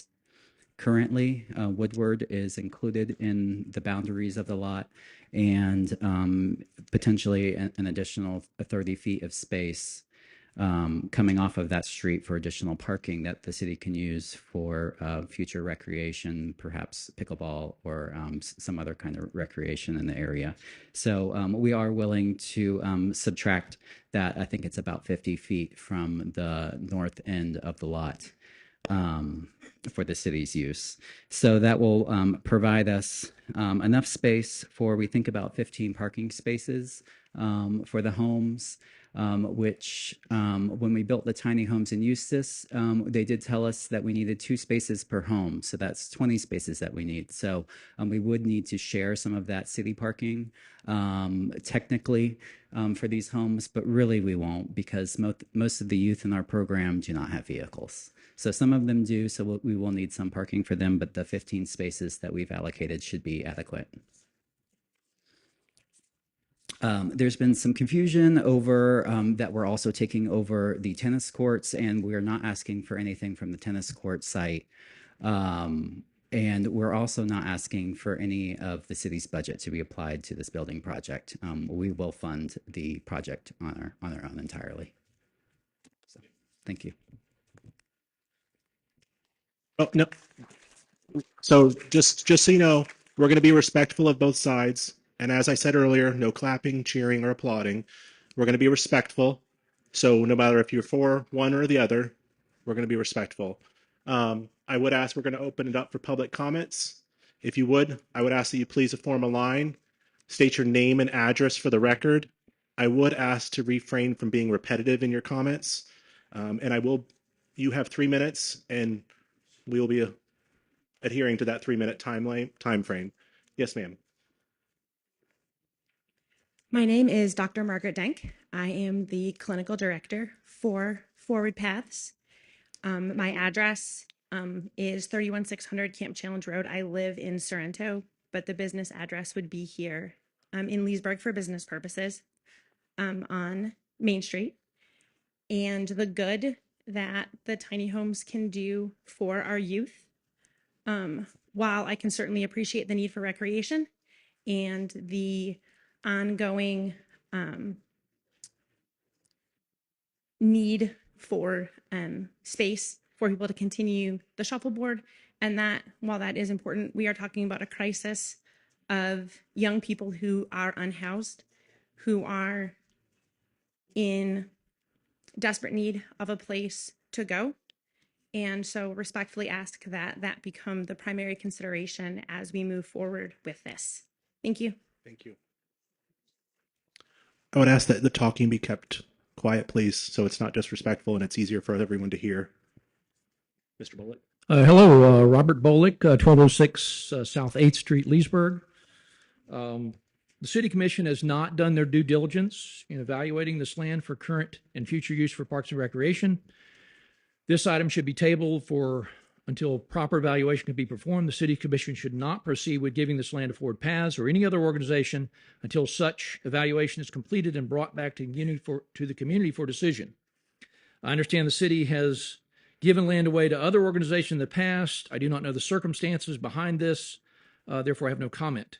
I was informed the city has attempted to give Forward Paths land twice now, and both those parcels were rejected. One located near Berry Park on Beecher Street, and the other located near Carver Heights Recreation Center on Griffin Road. The reasoning for these rejections is unclear to me. Now our city leaders have made a third effort to Forward Paths to give them some land for their new tiny home. Unfortunately, for Leesburg's 37,000 residents, this sits directly in the middle of nearly 5 acres of land that are currently used or should be improved for parks and recreation, specifically court sports, pickleball, basketball, tennis, cornhole, and of course, shuffleboard. Some brief statistics. Pickleball, 13.8% of the U.S. plays pickleball. It's 48 million people that play pickleball, and the U.S. consumer spending is $1.9 billion, and we have 0 pickleball courts in Leesburg. Basketball, 8% of U.S. plays basketball. It impacts 28.1 million people. U.S. consumer spending is $9.67 billion, and we have 5 basketball courts. Tennis, 7.3% of the U.S. plays tennis.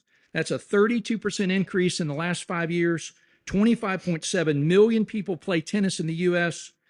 It's a $5.57 billion spend in the U.S., and we had 8 tennis courts. 4 were demolished at Susan Street. Now we have 4 tennis courts. Cornhole, 20% of the U.S. plays cornhole. That impacts 70 million people in the U.S. U.S. consumer spending $96 million. Expected growth is $162 million in the next 5 years, and we have 0 cornhole courts. And of course, shuffleboard. 1% of the U.S. population plays shuffleboard. We've had a 75x growth in shuffleboard since 2005. The majority of players are millennials and Gen Zs. We have 24 shuffleboard courts, and they are scheduled for demolition by this group tonight. In the last 2 years, Leesburg has added 40,000 buildable lots to our city limits. We have added 0 square foot of park and recreation to our community. Leesburg needs more parks and recreation, not less. I urge you, please table this item until a proper evaluation can be performed. Thank you. Thank you, Mr. Bullock.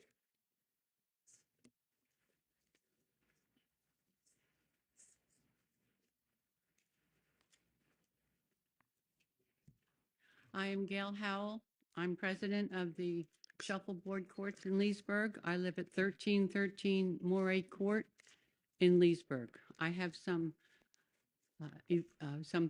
signatures of the petitions that we've had. We had 892 signatures, and I got another 15 more coming in tonight, but we can't give them to you because we don't have them copied. So that's over 900 signatures for our courts. Let me give these to you. You can.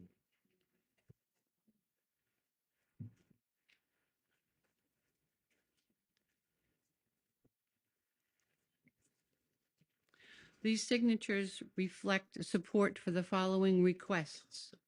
Halt any plans to demolish the shuffleboard courts. Preserve the 24 courts and clubhouse at the Palmetto Street Sports Complex. Invest in maintenance and upgrades. Resurface the courts to ensure their longevity, as recommended by Commissioner Connell, to maintain a high-quality facility for current and future generations. Explore alternative locations for forward paths. Identify other suitable city-owned properties for youth housing initiatives, ensuring both community recreation and social services can thrive. Engage the community in decision-making. Hold public forums to discuss the future of the courts, ensuring transparency and inclusion of all stakeholders, including the Leesburg Shuffleboard Club and its supporters. Please respond by selecting another site for forward paths. And I have a couple of personal questions to ask.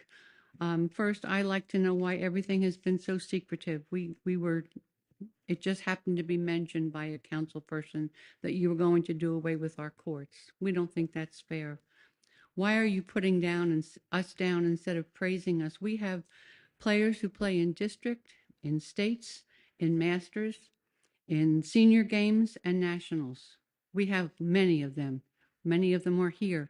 We have our youngest two people here who are 16, and we have our oldest here tonight who is 92. We have other people from other courts here supporting us in that we have three tournaments in October.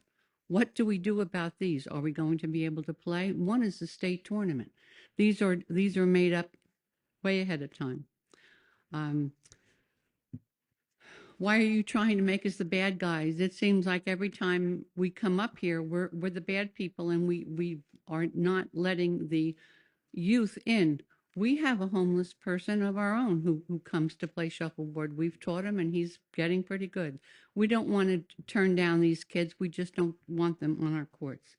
So please find another site for their homes and leave us with our shuffleboard courts. Thank you, ma'am. Thank you.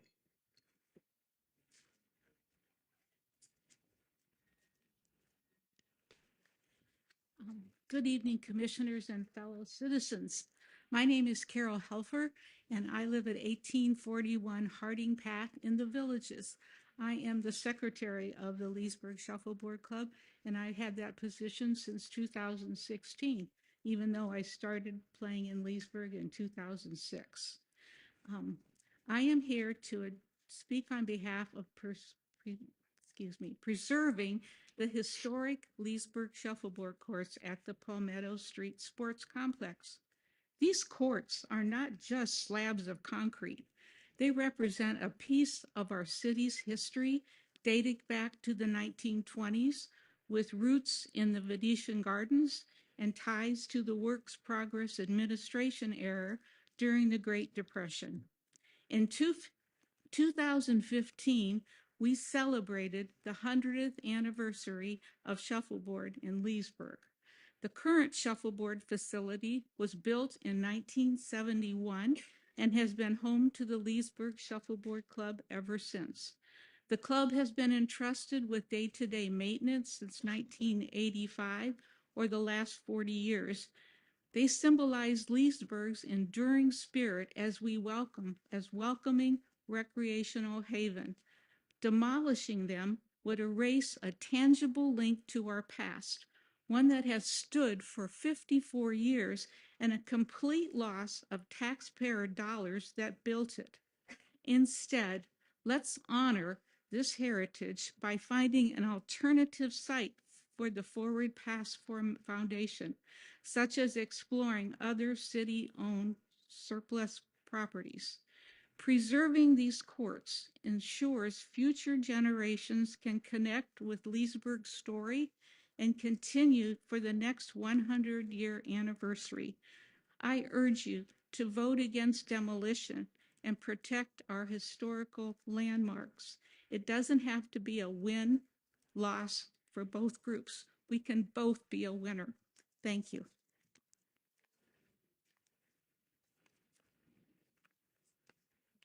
My name is Kathy Clark, and I live at 109 South Lake Drive in Leesburg. I'm speaking as a concerned resident, speaking for our seniors. The Travel and Leisure article titled, "This Charming Lakefront Florida City Was Just Named the Fastest Growing Retirement Community in the U.S.," published on August 11th, 2025. It includes the following. Located 45 miles northwest of Orlando, Leesburg has a population of 38,000, with 28.9% residents over 65. Leesburg's 5-year growth in retirement-aged adults is an impressive 54.8%. This means that nearly 1/3 of our voters are seniors who rely on accessible amenities like shuffleboard courts for exercise, community, and joy. These courts are cornerstone for their active lifestyles, tailored to their needs. Demolishing them would alienate a significant portion of our population, disregarding their contribution to Leesburg's growth and vitality. Do you really want to alienate a significant portion of our population, disregarding their contributions to Leesburg's growth and vitality? Do you really want to alienate that 1/3 of your voters? We can support homeless youth by redirecting forward paths to sites like the Leesburg Resource Center, which offers more space for housing. Preserve the courts to honor our seniors' voices. I urge you to vote no on demolition. Thank you.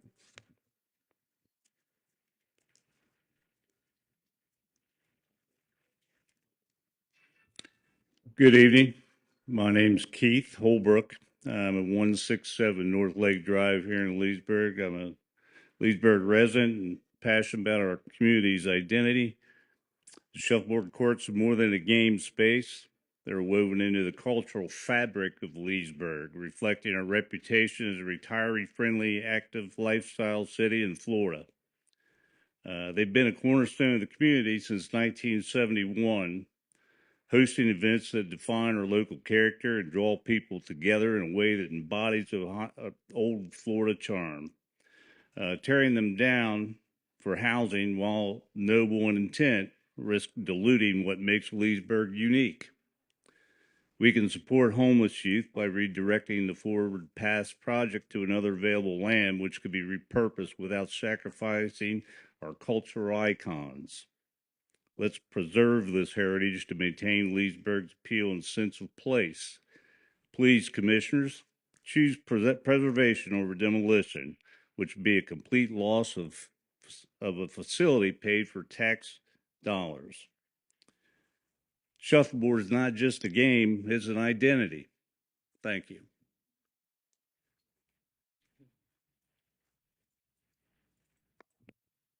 Good evening. My name is Phyllis Sokol-Wood, and my address is 2537 Buttonwood Run in the Villages, Florida. I'm going to focus on Leesburg's tourism draw. The shuffleboard courts position our city as a unique destination for recreational visitors, aligning with Florida's shuffleboard legacy and attracting retirees and enthusiasts, while spending $10.5 million to bring recreational tourists. The Leesburg Shuffleboard Club is already doing that by bringing in even residents from the villages to join their club. Losing the courts diminishes our appeal, potentially reducing visitor spending that supports our economy. I can say for sure that there is not one member of the shuffleboard community that does not support housing for troubled or problem youth. However, you can aid that by exploring alternative city-owned vacant properties, many of which are listed for development in Leesburg. Keep the Leesburg courts to enhance tourism while helping the youth elsewhere. I call on the Commission to vote for preservation of the Leesburg Shuffleboard Club. Thank you.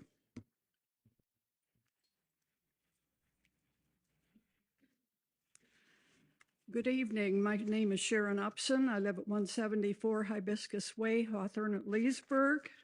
I joined the Leesburg Shuffleboard Club in January 1988, so I've been around a long time and seen a lot that's been going on. I speak as a citizen who values inclusive recreation. The shuffleboard courts are open to everyone, offering free lessons and equipment for beginners of all ages, making them a rare barrier-free activity in Leesburg. They bridge generations with younger players joining seniors, promoting family bonding and community diversity. The club claims of the courts being locked up, confirming public access. Demolishing them limits this inclusivity as there are no other options for the Leesburg Shuffleboard Club's continued existence, while alternatives exist for the youth housing that Forward Path wants to build.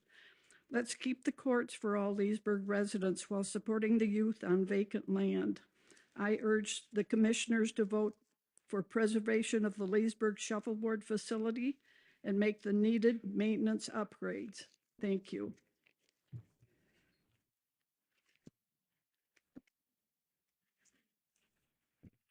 Good evening, Mayor and Commissioners. I appreciate the time. My name is Janet Shira. I am not a resident of Leesburg. However, I stay in Leesburg several times a year when I come over from the New Smyrna Beach area to play shuffleboard here. I typically stay right down the road at the Town Place Suites, and I typically eat at McCracken's downtown or Ski Beach. The Leesburg shuffleboard courts are a vital part of the lives of hundreds of people throughout Central Florida area, as well as many players who live in your city.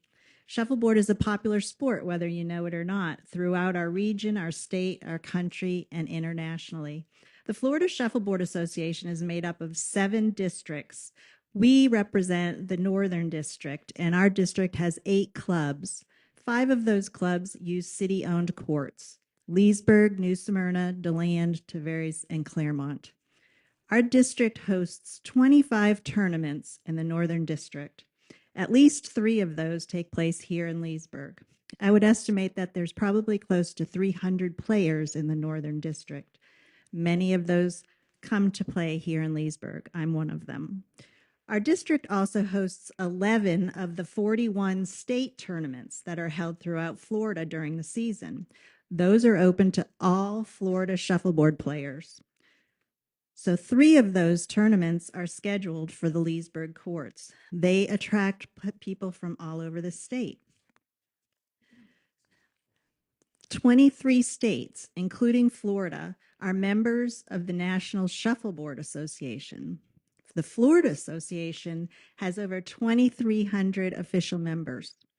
When Leesburg hosts those 3 state tournaments this year, any or all of those Florida members can sign up to play.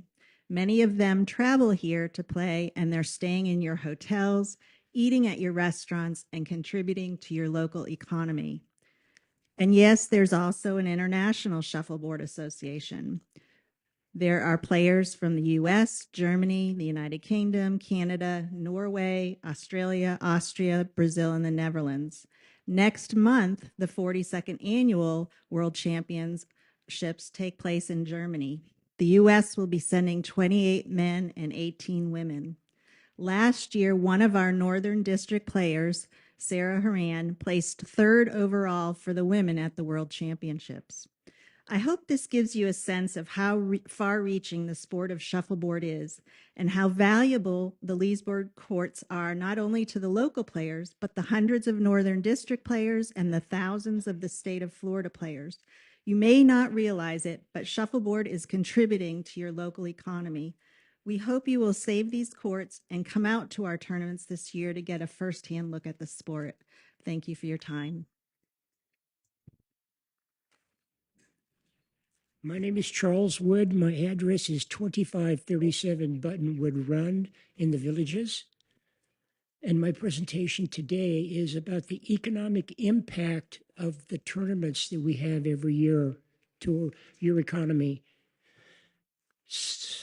While gathering signatures, we spoke with many local businesses owners concerned about our economy and the potential destruction of the shuffleboard courts, which would be a complete waste of taxpayer money that paid for the current facility. The Leesburg Shuffleboard Club hosts 6 annual tournaments, each drawing up to 100 participants, including out-of-towners who boost hotel, restaurant, and shops. This tourism revenue is vital, and the demolition of the 24 courts would eliminate these events, costing Leesburg businesses this revenue. Club members emphasize that tournament can't easily relocate. Instead, redirect the youth houses to other vacant land, such as private land for sale in Leesburg or city surplus properties. Preserve the courts to sustain this economic engine. Commissioners, please protect our local prosperity. Vote to keep the Leesburg Shuffleboard courts. Thank you.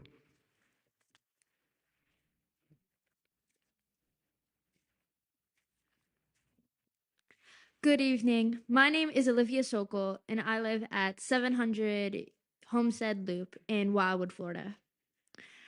Me, along with my brother, have been at these courts since we were 9, and we've grown up with them, along with the members of the club. Tonight, I want to highlight the mental health advantages of the courts. For club members, shuffleboard provides purpose and joy, helping cope with loss and stress through routine activity and camaraderie.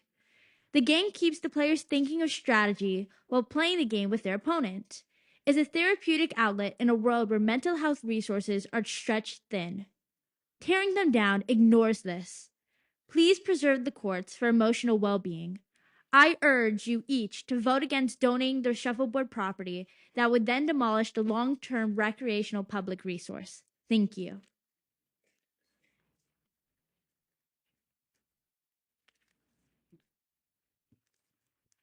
Hello, I'm Diana Vincent, 111 Oak Terrace Drive in Leesburg. This is supposed to talk about the social connection for the elderly, but it's so much more. Says shuffleboard is a family. There's a lot of people that come here that have just lost a spouse, and they join our club. Says and they have a whole new different family. Their family may be, brothers and sisters, siblings. Says daughters, sons that live in out of state. They have no place else to go. Says it's not just an elderly sport. Says you see our younger generation coming up. We're seeing younger and younger says players come every year. Says they're loving the sport. Says they're carrying on traditions. The Leesburg Shuffleboard Court provides a welcoming space. It's not just for senior solitude, but it's for club representatives. Removing this would harm our vulnerable community, not of just the elderly, but a future generation. Says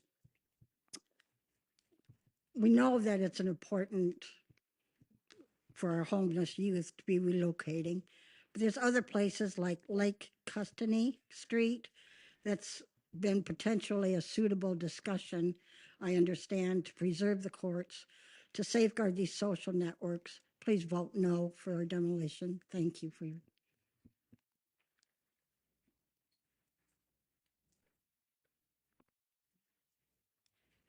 Hello, my name is Jacob Sokol, and I am at 700 Homestead Loop, and I have 2 main points I would make today about the Leesburg Shuffleboard Court and supporting them. So the first one will be about the promotion of physical activity. So Shuffleboard promotes community-wide physical activities and engaged movement for all physical levels, whether or not you're in a wheelchair and unable to move, or you're able to walk around freely just as easily as me, and be able to push your cue down the stick and be able to play with ease. The Leesburg's active club shows demonstration and value. However, with the demolition of them, the forward paths would take over the Leesburg shuffleboard courts and would remove one of these levels of physical activities. Next, I would also like to speak about the new engagement that I've just actually spoken about. I'm the vice president of my class for student government, and I've spoken with my school, which I attend, Wildwood Middle High School, and we are going to start making announcements school-wide about new students from 7th grade all the way to 12th grade about coming, joining, and attending new meetings at the Leesburg Shuffleboard Court, so that way they can start joining the club and maybe their families also. I spoke with Gail, who's the president, and she said that it's a possibility on Wednesdays after school and then possibly on weekends also.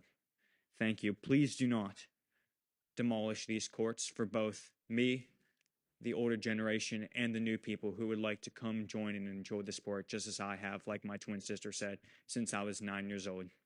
Thank you. How can I top that? My name is Clark Silvers, 1821 Dora Avenue in Tavares. I am the treasurer of the Leesburg Shuffleboard Club, and I'm on the board.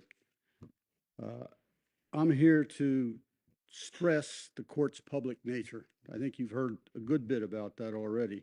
They're open to all, and are not exclusive, and are open to all ages, as you've seen, with city staff confirming the accessibility. The Leesburg Shuffleboard Club will happily provide visitor discs and cues for visitors without their own equipment. This ensures a broad community benefit. Don't demolish the courts. Opt for the youth houses on other surplus properties. Vote to preserve the shuffleboard facility for inclusive access. Thank you. Good evening. My name's Sharon Wild, 347 Hawthorne Boulevard. I'm here to address alternative sites, other city-owned surplus. With multiple vacant parcels available, forward paths can build on vacant land without demolishing courts that tax dollars built. This balances need. Preserve recreation, use surplus for housing. My personal thoughts on why this parcel is not the best choice for forward paths. There's no affordable fast food or convenient food close to property. Not a lot of money in their pockets. Okay, grocery stores. You've cited the fact that they don't have a lot of vehicles. They have to go to grocery stores if they're not going to eat out for food. All those have to be crossed, going across a busy road. Travel to the high school is dangerous. Okay, they have to cross multiple busy streets if they're riding their bicycles, those who haven't graduated yet. The available options for work are slim. Okay, they have the downtown area. That's a point. I think if they could find a better solution or a better piece of property where there would be more options for work, that would be great for the youth that are being housed. Transportation to education to the trade schools and colleges is very limited. Okay, you've got bus routes, you've got bus schedules. They may not jive with them going to school. If they could be closer to a university or the colleges or the trade schools, that would be a better option. Since these youths supposedly do not have the skills or available resources to enter mainstream as they come out of foster care, who's overseeing the transition since these are single unit housing for two youths together? I think personally, and this is just me personally, not all these people in here, that a multi-unit dwelling with supervision is a better solution so that they can be taught and someone is there on hand, right, ready with them. Why should we keep the courts? One, it's going to cost a lot of money to the city to replace them, and I'm hoping that if we don't get to keep the courts, that you are planning to replace them. Recreation is very important to all ages. Improved recreation area serves many purposes. One, as they've stated, it brings in revenue. Tournaments mean dollars. It showcases the city. We have a beautiful pool right down the street, okay? If they drive past a beautiful recreational area, heading down to the pool. It's just a win-win for everyone. And alternative housing, city-owned property would be a perfect solution. Please vote for us.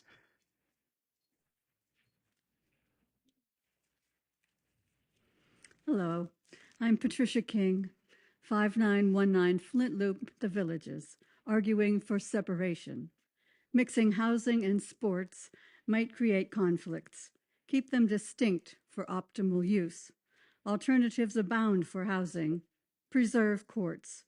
Resurface the shuffleboard and tennis courts and add dedicated pickleball courts to make a great sports complex for pure recreation. Thank you.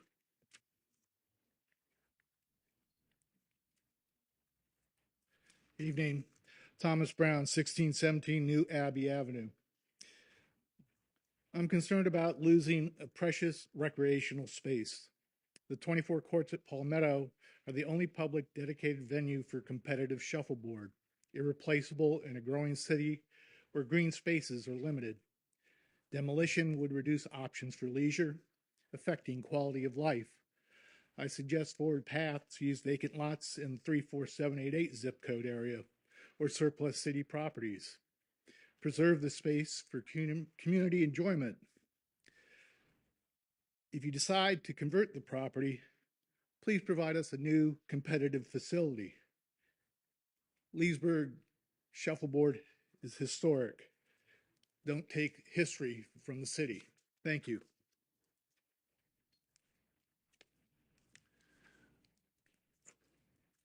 Rod Lewis, 135 East Sterling Way, Leesburg.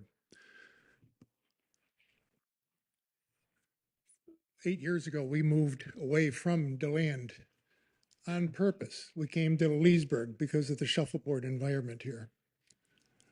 I think that's quite a thing. DeLand's a very nice place to live in. We chose Leesburg because of the community that we were joining in here with shuffleboard. We're year-long residents, so we aren't here just part of the year. We play every single week. We played this morning at 9 o'clock till 11 o'clock.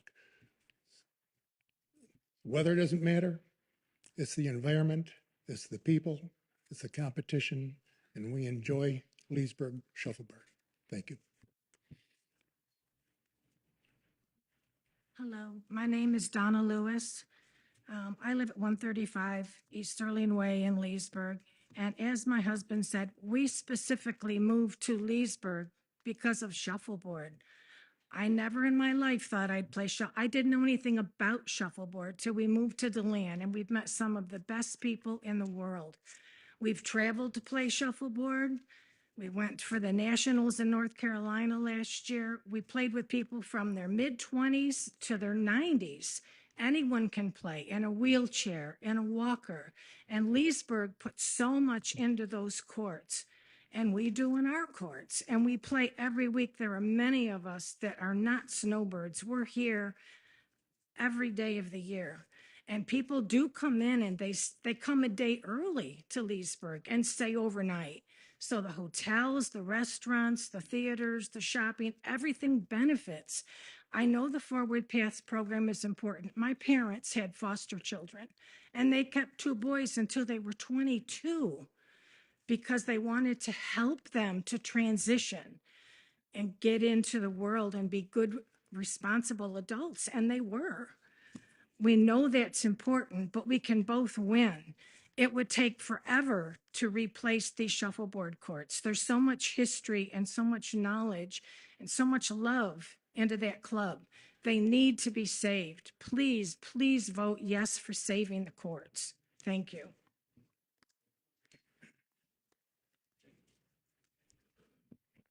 Hi, I'm Deborah Lisden. I'm at 176 South Lake Drive in Leesburg.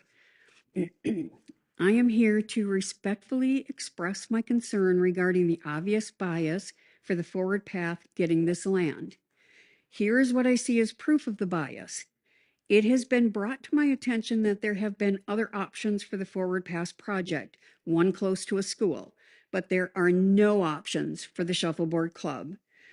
The last time I was in front of you, which was a couple of months ago, you sneered when I made the comment that you're treating us like disposables. This is the proof of that treatment. None of us are against the project for going forward for Forward Pass, just not on those courts. How can you justify the cost of tearing down a complex before it can even be built on when you have not even maintained the courts for years for us? We talk about the youth being vulnerable group, but so are the seniors. You talk about building courts somewhere else, but we all know that'll never happen. I just can't help wondering how your parents would feel about how you're treating us. Think before you vote, please. Thank you. My name is Joe Inga. I'm the president of the Northern District Shuffleboard Association. I was here back in July when you had your meeting. I live in the land. My heart is with the shuffleboard community, and my heart is with Forward Paths. I've been involved with government for more than 30 years. I want to talk, I'm not going to repeat everything everybody said here. I want to talk about my dismay and disappointment, what I am seeing. I've heard people say that you have offered, I don't know whether it's true or not, other locations to a new organization, something that is needed, but you are more than willing to get rid of something that's been in this community for 100 years. I don't understand that. I sat here tonight and I watched renderings, site plans of future development. Yet, when this whole process started back in July, I went back into the minutes of the zoning and planning boards and your meetings, and I couldn't find anything about Forward Paths seeking locations here in the community of Leesburg. What I'm dismayed about is how this process started. I'm not going to make no accusations. A lot of people can form their own opinions. What I'm dismayed about is that why wasn't the Leesburg Shuffleboard Club included in the process? Could have been made part of the process, offer other viable alternatives. To put this organization out after being in this community for 100 years, it makes absolutely no sense, especially when you advertise as a growing community with recreation. I know, as well as you, that you have other locations that are available and will work very well for Forward Paths. But I haven't seen anything, I might be wrong, where they came before your zoning and planning board or came for any approvals, open to the public here, comments, and anything I have read. I could have missed it because I went back about 3 years. I didn't start seeing anything about this until July. I know the Leesburg Shuffleboard Club was informed about it, I think on or around July 10th when you had a budget meeting. It was the first they caught wind of it. When the hurricane came through here last year, they had a state tournament. The Leesburg Shuffleboard Club and other members throughout the district and the state came here to take care of the lights, remove the roofing that blew off on the structure onto the courts. They did it themselves. I think you need to revisit this because I feel that you're all wrong. I will call it for what it is. You went ahead and started a process without including the Leesburg Shuffleboard Club. And I'm in favor of this Shuffleboard Club staying there, but I think you could find a better location for the Forward Paths. They do belong in here, but not at the Leesburg Shuffleboard Club. Thank you.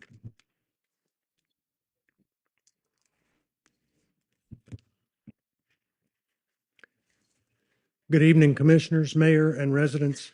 I'm Steve Clark at 109 South Lake Drive in Leesburg, speaking at this critical hearing on transferring the Palmetto Street Shuffleboard Courts to the Forward Pass Foundation.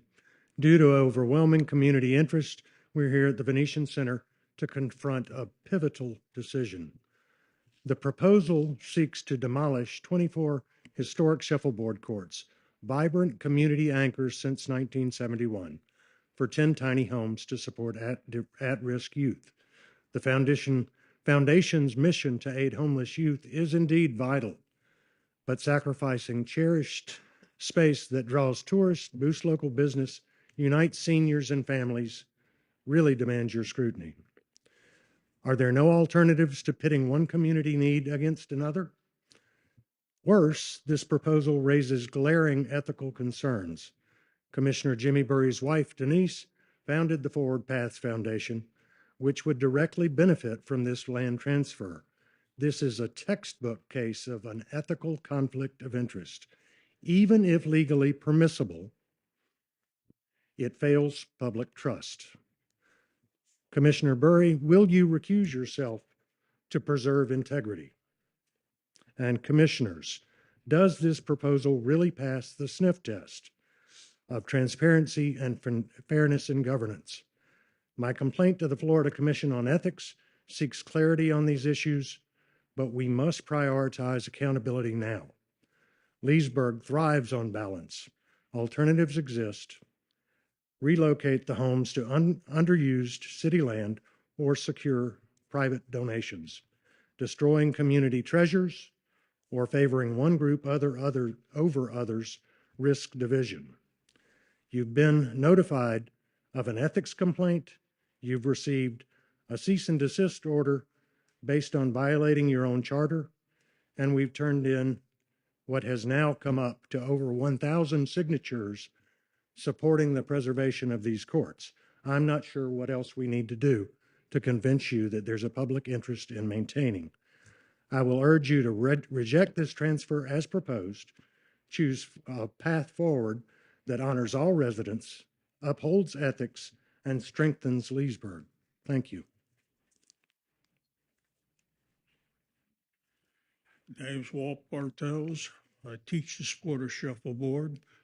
I tell people it's not a shuffleboard court, it's a combination pool table and putting green. Because you have to worry about where that disc goes. And like other sports, if your opponent hits that disc, he can put it in the kitchen for 10 off. You have to turn around and figure the break on the court. It teaches you to think.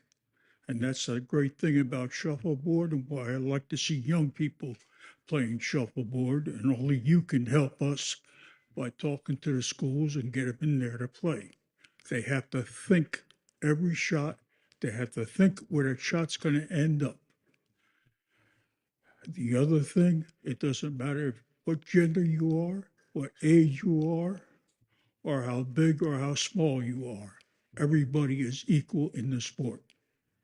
The other thing I'd like to say for these young people that are out of work and need a home, there's a lot of people, older people, who have lost some family, would be more than glad to take them in.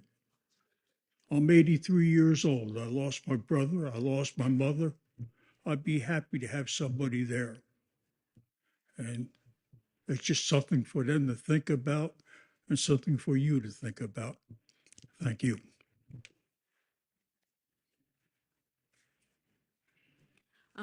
Hello, I am Savannah. I'm one of the youth in Forward Paths.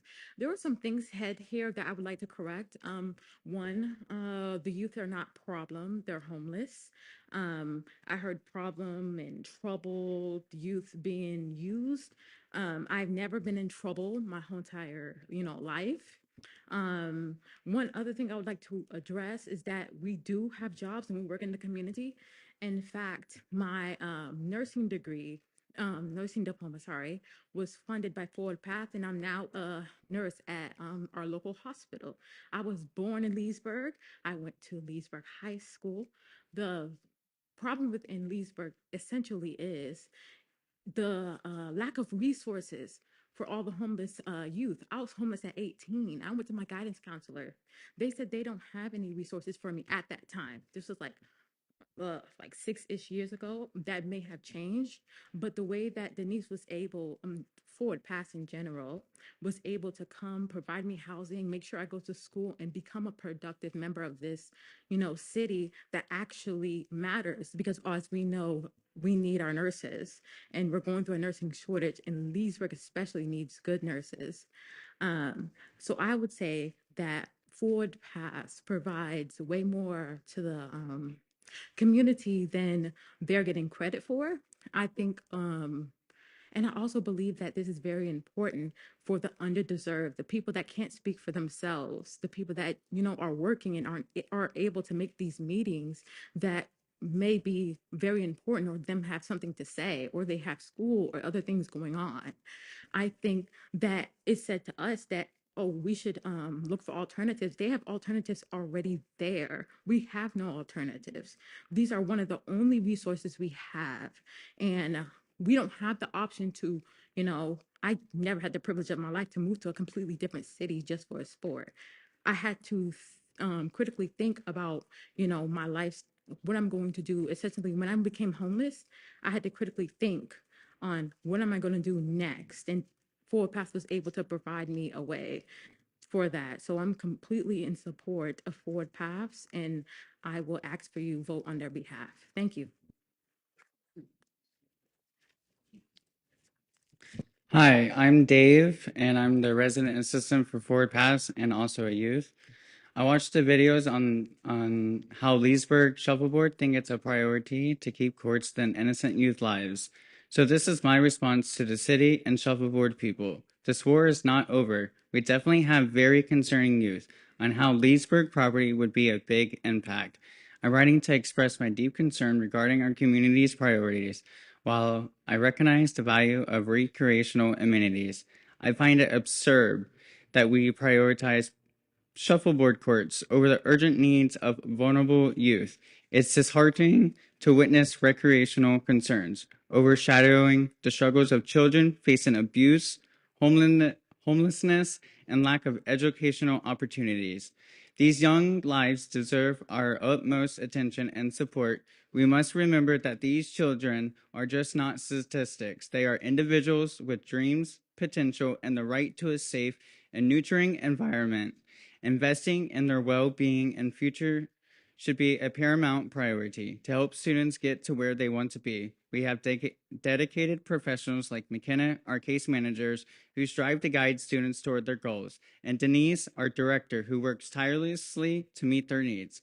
I urge our community leaders and residents to reassess our values and ensure that we're allocating resources effectively to support these vulnerable youth. By connecting students with the right resources and support systems, we can pave forward paths for them to succeed.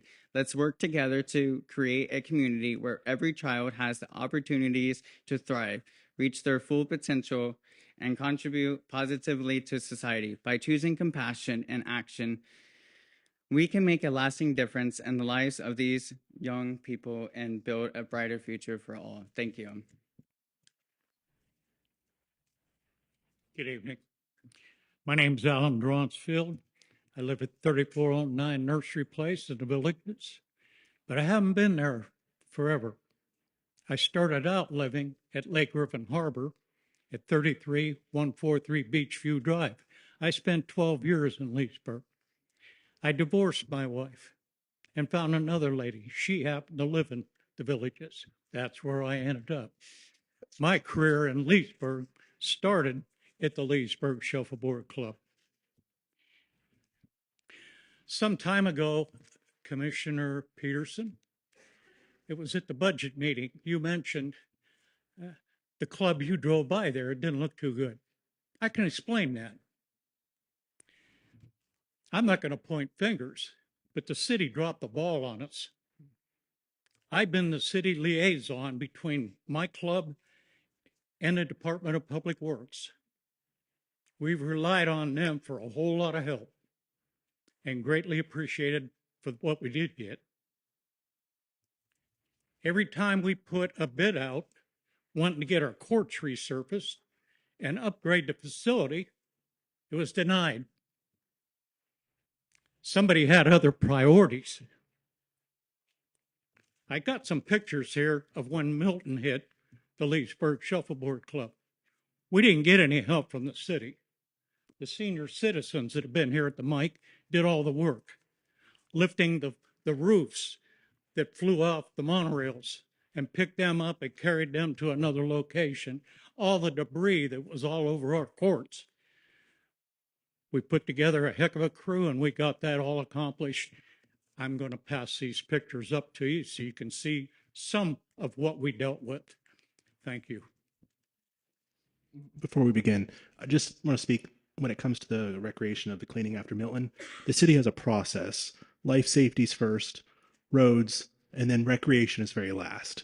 So all of those options come first before recreation. So to throw our city staff underneath the bus saying we didn't care or do our due diligence when it comes to the property, that's wrong. Hi, my name's Melanie Henderson. I live at 7385 Sunnyside Drive. I was born here, raised my kids here, been here my whole life, and I'm sad, sickened, and disturbed that basically it's coming down to a shuffleboard court and youth that are homeless. These kids keep getting pushed aside. Everyone's like, oh, we can deal with them later, put them somewhere else, blah, blah, blah. This is the area that they need to be in. This is our future. This is going to make them productive citizens instead of our government caring for them for the rest of their lives. They should be part of our society. We should have the people who are playing shuffleboard should be giving back and maybe mentoring them, taking them in, teaching them things. Kudos to the recreation board for all the improvements that are being made throughout Leesburg. You've done some wonderful things and are continuing to do wonderful things. I'm very proud of that. This is a very small portion of land. My kids have played tennis at the courts next door for a very long time. Every time I'm there and have been there, no one's at the shuffleboard courts. The majority of the time when I drive by, they sit unused. Most of the time, the parking's used actually for the tennis courts. So I just feel like these kids have so much to offer us. They deserve more, and they're a part of our community. We need to get behind them now. There's so much available to the retirement community that surrounds us everywhere. And from what I hear here, a lot of those people have transportation. The kids, the youth for forward paths, they need to be able to use those bike paths. They need to be able to get to the schools that are located right there, Leesburg High School. That's why all those bike paths were put in, so people could use them. Those kids would be a prime example of people who need to use them to get to work across the street at Taco Bell, Publix, all the Planet Fitness, all the facilities are around that give them a start so that they can work and get an education and become better contributing citizens. I think we need to do better.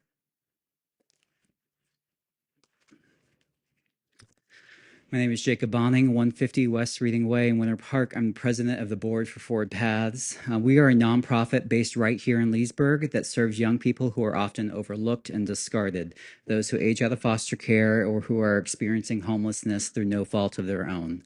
They have promise and potential, but they have nowhere to turn. They have no family, no safety net, and no roof over their head. We're the only organization in the area that offers housing and assistance to this population. We're it. At the beginning of 2024, we were housing 24 young adults. Today, a year and a half later, we house 42, with many more on a wait list. But that's all the space that we have. We need more housing now.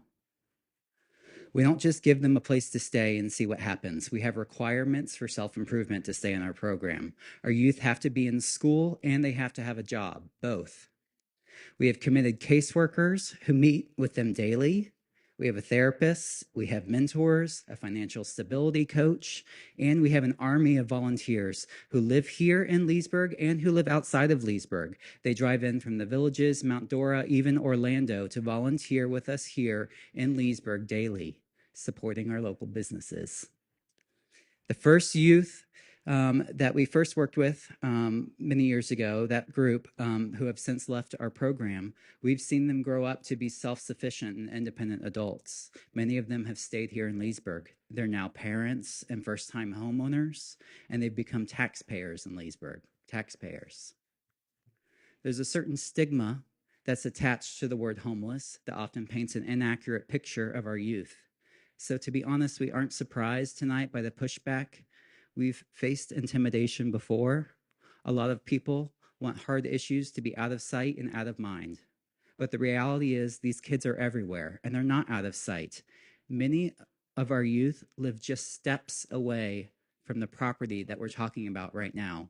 They're already right here, right here. It's tough to hear or read the hateful comments, and we try to shield our youth from most of it, but it's hard to drown out the negativity.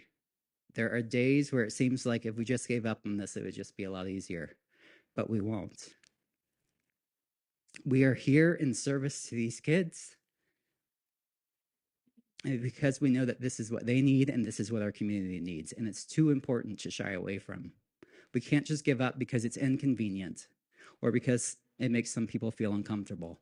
At the end of the day, we're not just building homes, we're building a stronger, more educated, and prosperous community. With your support here in Leesburg, we have a chance to respond directly to a local and growing need with long-term solutions. Thank you.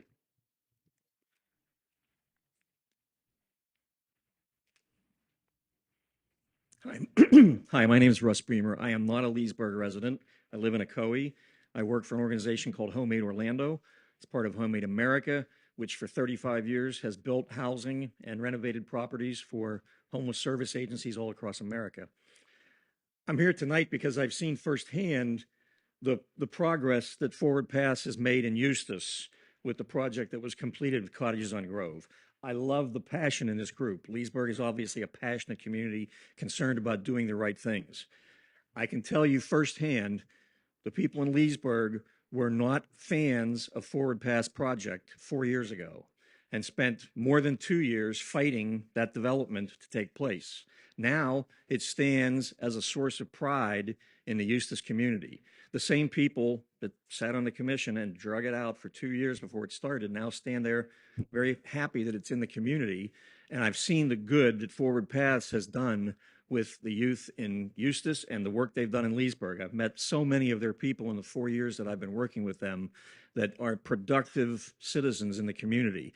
Police officers, nurses, you've heard from a couple of them. And it's just vitally important that you set the course of the next 40 years of your community's well-being by helping the youth go through the programs at Forward Paths and become productive citizens. I see it all over. I work all over Central Florida, and I have yet to encounter an easy startup project with homeless service agencies. Everyone thinks it's a great idea until it affects something that they're doing, and then can't we find someplace else? And it causes delays, it causes hardship, it causes cost increases. It only ends up being harder to get it done. And then when it's all done, everybody's so glad that it got done and wonders why it didn't happen sooner. So I encourage you to take action. You've gotten to this point where someone identified that this was an important project for the community. It is an important project, and it's an important agency that sets the course of our future. So please take action on this issue tonight. I ask you to vote yes for Forward Paths.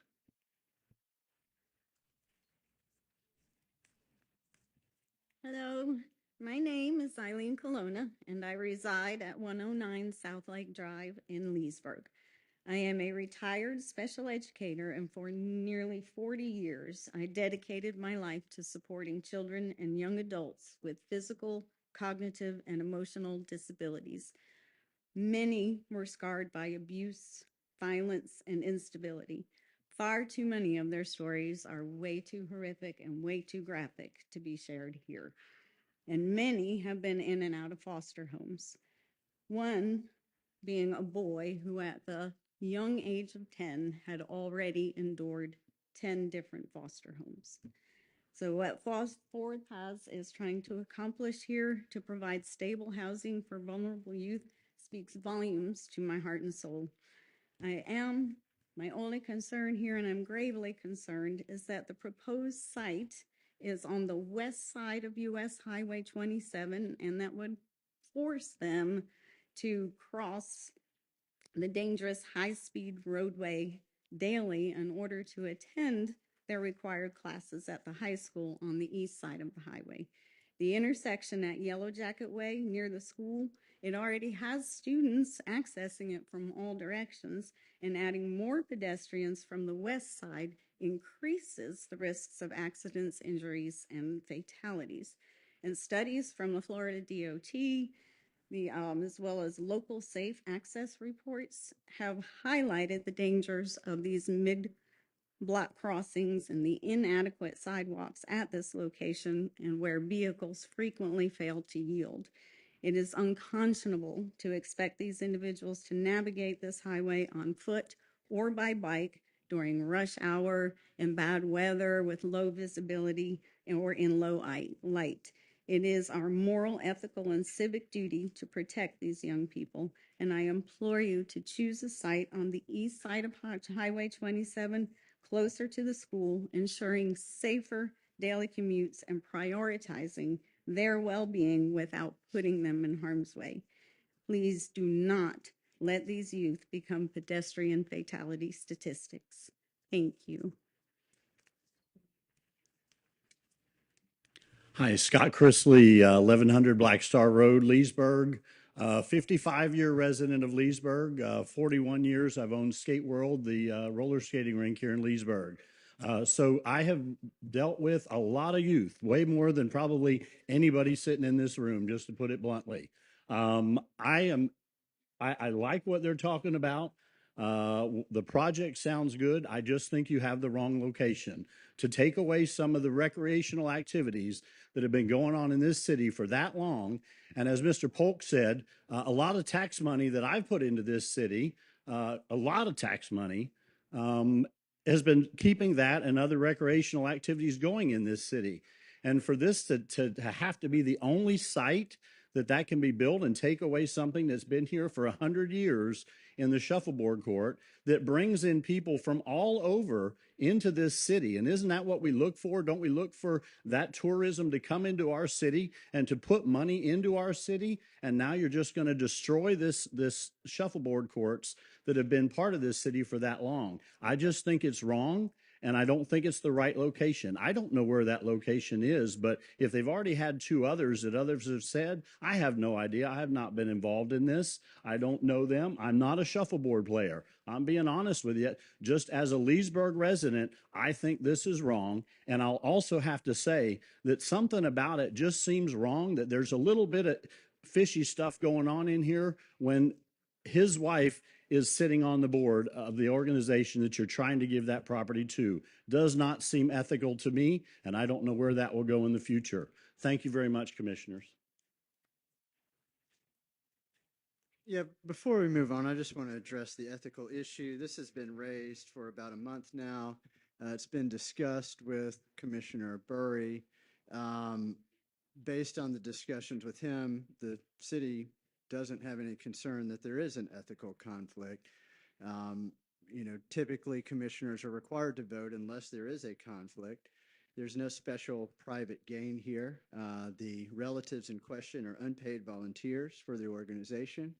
There is no economic benefit whatsoever that I have been alerted to. I have invited the public for the past month to send me information that would indicate that there might be a conflict, and all we've heard is the same thing over and over again. So I just wanted to address that this is an issue we have looked at. And I've talked to Commissioner Burry multiple times about this. I've gone through a lot of information with him about this, and the city's not concerned about a conflict. The voting statute or the voting conflict statute's not triggered here. And so, although I understand people want to keep pointing that out, I just wanted to make the point that it's not lost on the city. It's been looked at over and over and over again, and the city's not concerned about it. So thank you.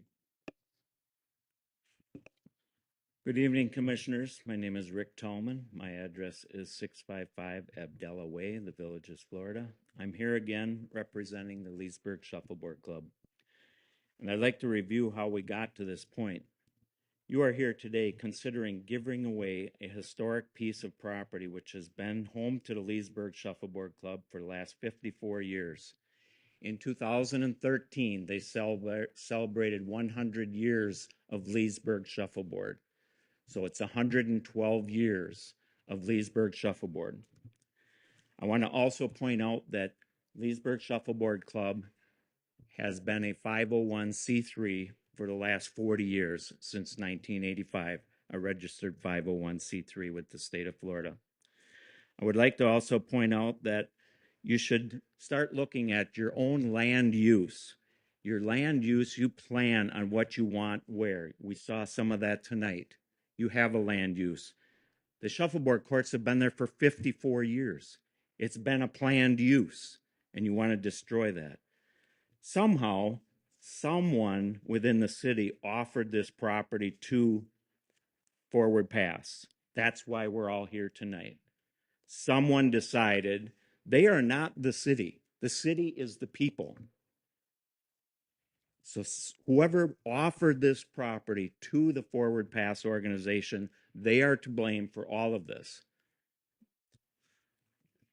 Planning and zoning. Your planning and zoning will not allow 600 square foot homes. You're going to have to alter that. You are not allowed under 700 square feet. So you're going to make an exception there. How about your mission and goals listed on your website?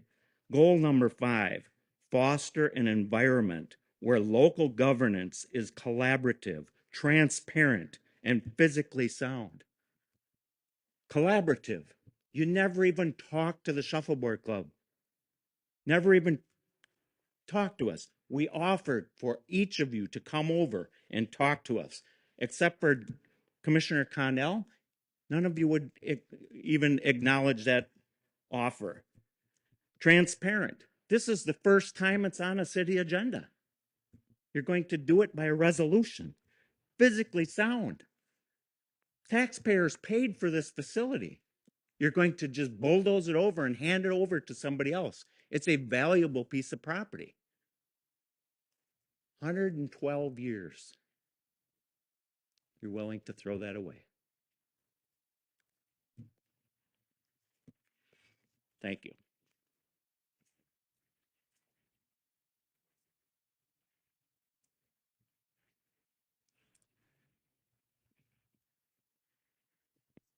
Good evening. My name is Jay Kowalski. I live at 37105 Scenic Bluff Drive in Grand Island. I'm the pastor at First United Methodist Church in Eustis. And let me just say, my pastor's heart is somewhat compassionate for you guys tonight and ladies. I don't relish the position you're in. And my guess is that if you grew up in Sunday school or some type of religious organization, somewhere in your heart, you're wishing that Solomon would suddenly appear to help make this decision, because I know it is not an easy one. I'm not here to put down anybody. I'm here to share what my and my congregation experience has been with Forward Paths. If you call your counterparts in Eustis, they will tell you that it's my church's fault that Forward Path built the cottages on Grove because we gave them the property. And by the way, we had a meeting a lot like this at the church when we gave them the property, just so you know. I know you may not know that church meetings can be like this also. But this is what I want you to know, that Forward Path has been an absolute blessing to our community. The site that they have presented has been a major improvement in the area where our church is located. It's in a residential area. There was a lot of fear about how that would be, and yet it's been a huge, huge plus. And what I've seen happen is absolutely nothing short of miraculous, that what happens to kids, they're adults, but we know they're really not, who are in a position they're in through no fault of their own. They didn't do anything wrong other than to be born to the wrong set of adults a lot of times. And yet, because of the work that Forward Path's done, it's turning them into productive, competent, wonderful adults. And I hope you will take the right step to provide that opportunity here in Leesburg that we have in Eustis. And I hope I can say this. I wasn't here for the prayer at the beginning, but I will be praying for y'all because I know this is a difficult decision.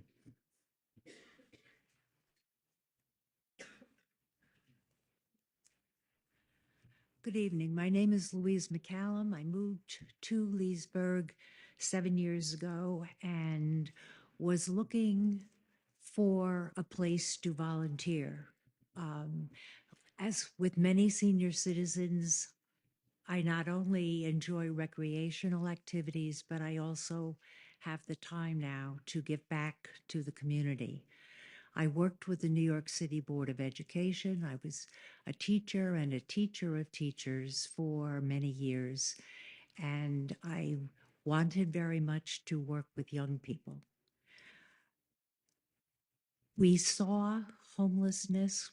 I had students who were homeless, who rode the subway in New York, who rode the subway leaving their homes at 4 or 5 o'clock in the morning to get to school. I saw some of these homeless young people get scholarships, one to Stanford University. I also saw young people in homeless shelters who had aged out of foster care. It's a real gap in our social network. Forward Paths is in this area. It is not everywhere. Many, many young people struggle without help when they age out of foster care or when they, as the pastor said, get born to the wrong set of adults. I am a volunteer coordinator for Forward Paths, one of two. And I get phone calls all the time from people who want to volunteer, who want to help, who know what our program is. We too are an important part of the community. We too serve adults who want to contribute to the community. Our kids are in school, most of them not in high school. We can't house anybody under 18.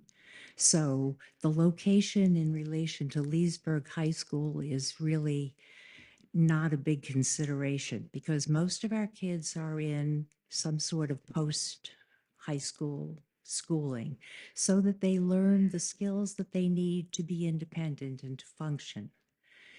They are supervised. We have volunteers who are what we call house parents, who drop in and cook with the kids, chat with the kids, see that things are going well. There are many ways in which Forward Paths contributes to the community. Thank you, ma'am. Good evening, Anthony Sabatini, 35-year resident of Lake County. I think I know everybody on the dais, so thank you for your service to the city. As a person who's worked and served in state and local government for the last 10 years, there's just a few things that are peculiar about the situation that I want to point out. There's 411 cities in the state of Florida. If you did this, to my knowledge, you would be the first city in the state of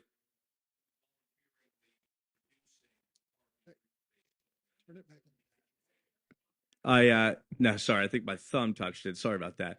Where did I cut off when I said 411, right? 411 cities. No cities are doing this, okay? There are an enormous amount of cities who are trying to help the youth of the state of Florida. There's an enormous amount of cities who are giving money and property away to uplift people who are in distress. There are no cities who have walked into this fake, false dichotomy of, do I want to destroy a historic parkland in order to help troubled youth or youth with bad circumstances versus the park? I mean, that's a completely false dichotomy that doesn't need to exist. This whole thing is so unnecessary. So let's talk about maybe why we got here. So for those who have been on this organization for a while, you know you have 5-year strategic plans. You get a 5-year park plan, 5-year strategic plan, 5-year plan for everything. Everything is planned. Everything's looked at holistically. You look at all your parks, you look at your downtown, and then you look at what you can and can't do in different areas. And when you do that, you see that you can do a whole lot of different things to help different groups in different ways at no expense to each other. And what's happened here is very quickly out of nowhere, the idea of selling this parcel to one group, giving this parcel to one group, came out very suddenly. And so the community is really trying to play catch up, and the people who are in support of it are also playing catch up. They're excited about it. But I just want to remind the council of some other options that you have as a person that works and serves in local government.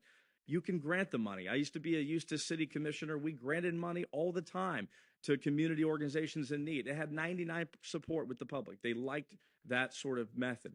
We never once ever looked at our green spaces, our devolving, disappearing, outnumbered green spaces, and said, let's try to give one of those away in order to help an organization. That's never happened. It's completely unnecessary.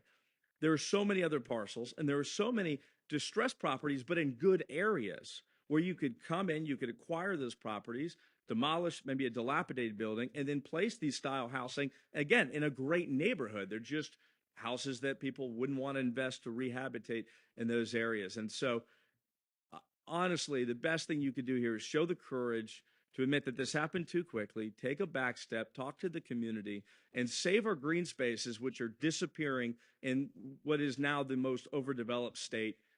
Let's do that. And let's also help these people. There are so many other options. God bless you. Thank you. All right, seeing no more public comments, we're going to close public comments and bring it back to the commission for discussion. I will. Yep. So I'll go ahead and start that out if I can, Alan. Yes, sir. When I look at this issue, to me, it has always been a question of need. You know, the why of the situation. The Leesburg Shuffleboard Court brings up good points. It's about a sport to them. It's about camaraderie. It's about socializing. It's about exercise. It's a game that they cherish. And I understand that. But for Forward Paths, it's about home. It's about stability. It's about safety. And it's about an opportunity to bloom. You know, we get the why there? Why there? I've had a lot of folks come up and say, hey, that's just not a good idea to put it at that location. How many of those people have ever housed foster kids or done anything to do with trying to provide this type of service? 1, 2, 3, 4. Okay. About 4 of them. And somehow this location is the wrong location. Okay. I understand that the Shuffleboard Club wants to keep their home court for their private club. I get that.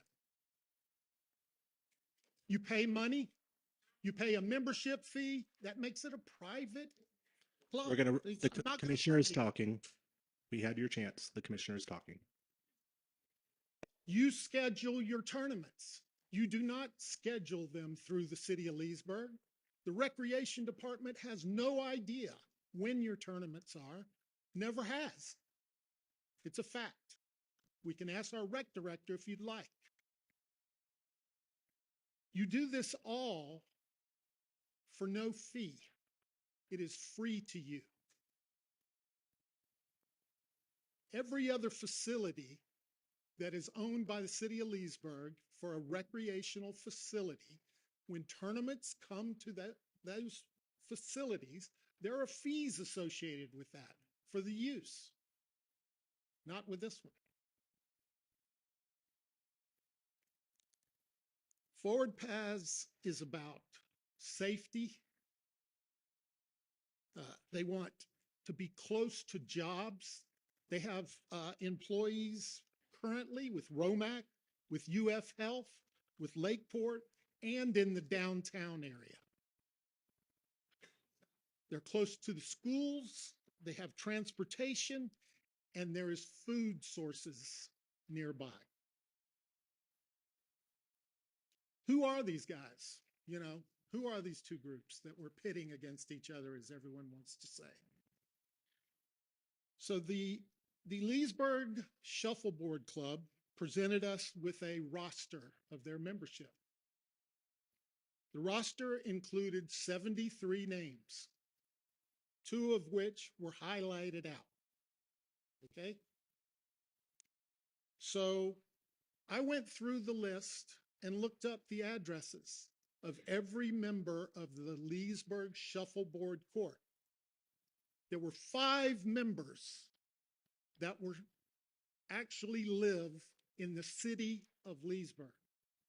That means there is only 5 members in the club that are paying ad valorem taxes to the city of Leesburg, and those are the taxes that we use to pay our firemen, our police, and update our recreational facilities. So 93% of your membership are not citizens of Leesburg, okay? Forward Paths is a board of volunteers. The board receives $0. Nobody makes money. They volunteer their time. They have paid staff. Yes, they have case managers. They have a doctor of psychology and a therapist. They have a variety of office staff, and they have a load of volunteers. GuideStar is a rating service for non-for-profits. Some in here may be familiar with it, some may not. GuideStar is what people that are giving grants away, they will go to GuideStar, look up your non-for-profit, and find out what kind of a rating you have. To be in GuideStar, you got to let people look at your books, where the money goes, all those kind of things. So when you go to GuideStar and you look up Forward Paths, they have a gold star rating. Okay? When you go to GuideStar and you look up the shuffleboard court, there's no rating. There's no information. It's just a fact. It's funny, but it's just a fact. Forward Paths is asking for, in their proposal, 1.7 acres of land to be donated to address a known problem in Leesburg. The the Leesburg Shuffleboard Court is asking the taxpayers of the city of Leesburg to resurface the courts, provide shade structures and new lighting, and make the facility ADA compliant. So in order to make it ADA compliant, that also means fix the bathroom because it's not ADA compliant. You guys in your presentation said, oh, this will only cost the taxpayers of Leesburg $100,000 to $200,000. City of Leesburg just built ADA compliant bathrooms at John L. Johnson Park to the tune of $240,000. So the ask here is not about $100,000 to $200,000. The ask is for more like $400,000 to $500,000 to renovate courts that are played on and utilized by a club that has 93% of its members not contributing a dime to it.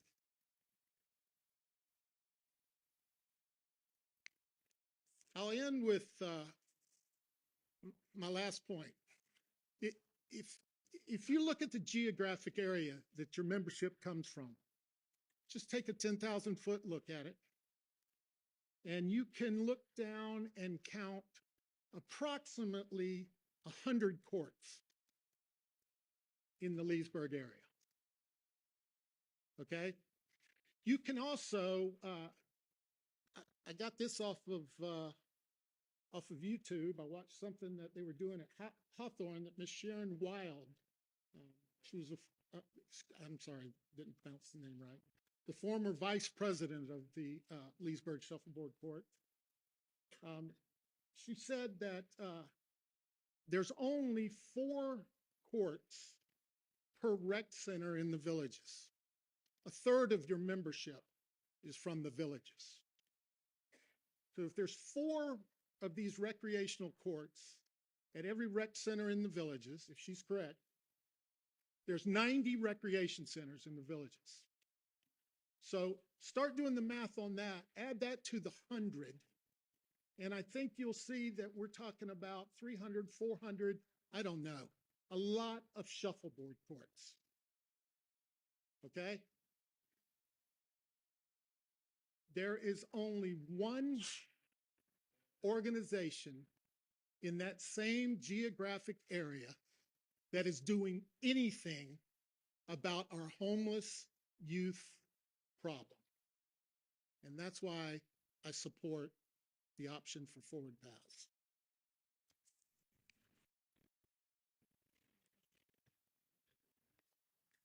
Any other commissioner comments? I'd like to make a comment. Okay, Commissioner Cornell. You go ahead, Commissioner Bird. Okay, I just wanted to put my thoughts after hearing everybody from the last few weeks, and this decision is very difficult, and you have to consider all that you hear, some that you know, and being a resident here from Leesburg, the history of the courts on Second and Palmetto have been a significant part of Leesburg's rich history for many years, serving as recreational space for the residents of our city. Over the years, the city Public Works has maintained these courts for the benefit of the community. However, it remains unclear how one organization could request exclusive use or control of the area, as it has traditionally been open for shared public access.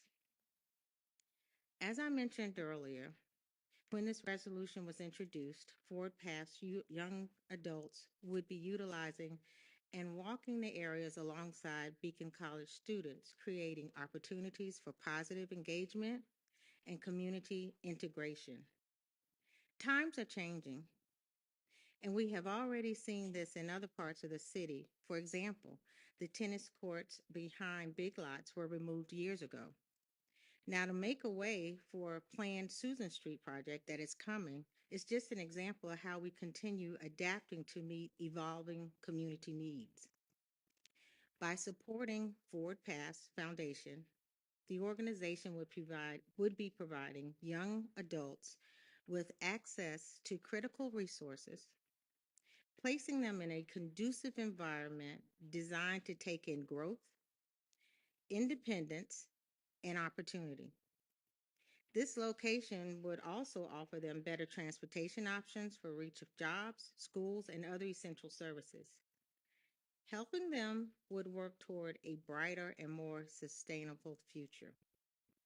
This is not only an investment in land, but an investment in people, community, development, and the future success of our city's young adults.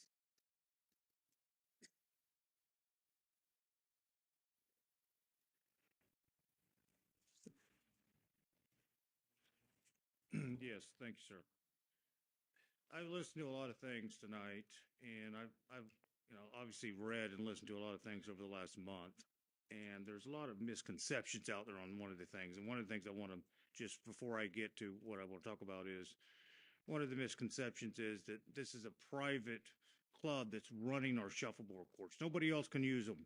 That is absolutely not true. They have put, at times, a fake chain up there to try to keep the homeless from camping out on the courts. And I think that was at the direction of the city. So I don't think we can fault the shuffleboard group for putting a chain up that they were directed to, because us as a city can't keep the homeless off of it. So I want to clarify that. I keep hearing that this is the shuffleboard versus Forward Path. There's no versus here. The shuffleboard courts have been there for 50 years. This is Forward Path coming in and deciding they want our shuffleboard courts. I've never heard of an organization that is bold enough just to come in and say, we want a portion of your recreational property, give it to us. I'm open to donating other properties to Forward Path, but not our recreational property. There has been other property that has been spoke about on donating to Forward Path. One of the pieces is behind our resource center. And let me tell you a little bit about our resource center. And this is why I think it'd be an ideal location for them. Is the resource center is 8,900 square feet of multi-purpose building that includes meeting rooms, computer training spaces, and resource offices. This is all coming right off our website. The Resource Center partners with nonprofit organizations, governmental agencies, churches, civic groups, Lake Technical College, Career Source Central Florida, Mobile Access Assistance of Florida, Lake County Public Schools, and Lake County Government and Housing Services.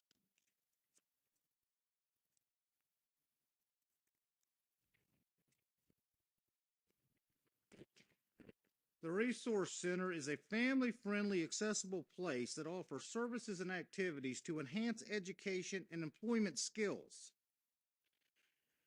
All of this would be accessible to Forward Path within about a 15-second walking distance if they were to locate to this site. I think it sounds like an ideal location. Isn't this what this program's kind of all about? And we have a resource center that could be right there to do this. The site at Palmetto, it's a recreational complex. It's not a subdivision. The shuffleboard brings people to the city. It's a form of recreational tourism, no different than what we're trying to accomplish at Susan Street.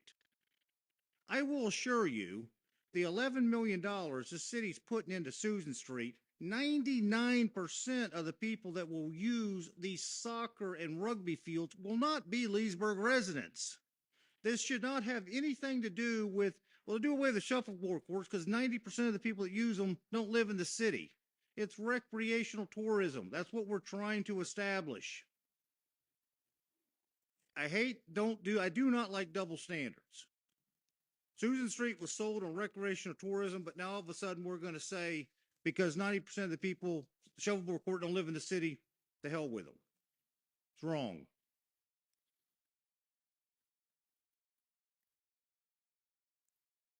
Forward Pass proposals states that the property will not be sold before a housing plan is completed. What does that mean? Sold. I don't understand that. And a housing plan, because you get some plans drawn up and all of a sudden you can sell it? I mean, this is what the proposal says. They won't sell it until the housing plans are completed. They shouldn't be allowed to sell a piece of property that's given to them to start with.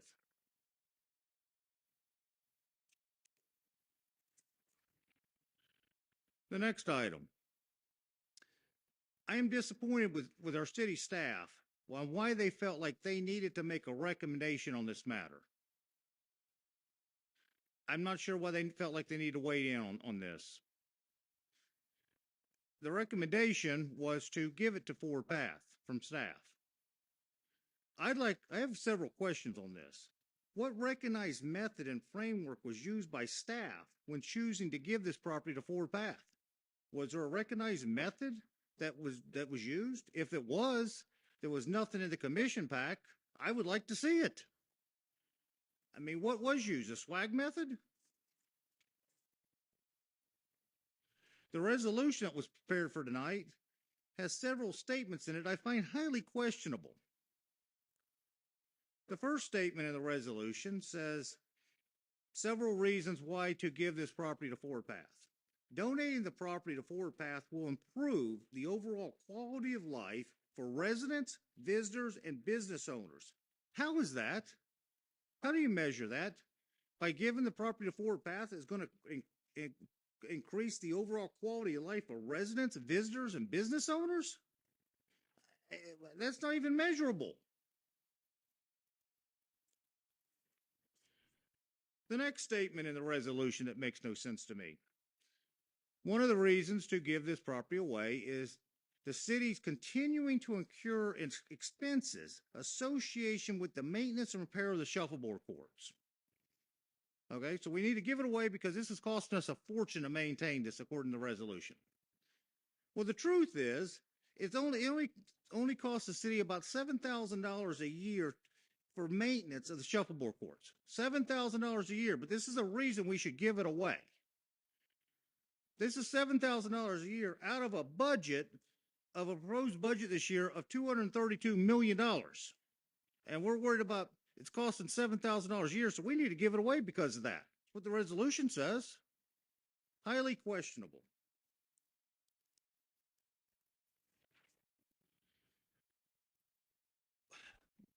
I brought this up before, but I'm going to bring it up again tonight because all this stuff is highly questionable to me. Why did staff run a notice in the paper stating it was the intent of the Leesburg Commission to dispose of this property without a vote from the commission that that was our intent? I don't know why that notice ever went out. The next question I would have, why was this not sent to our Parks and Rec Advisory Board to get their recommendation? It's recreational property. Why was it never sent there? I have no idea why it wasn't.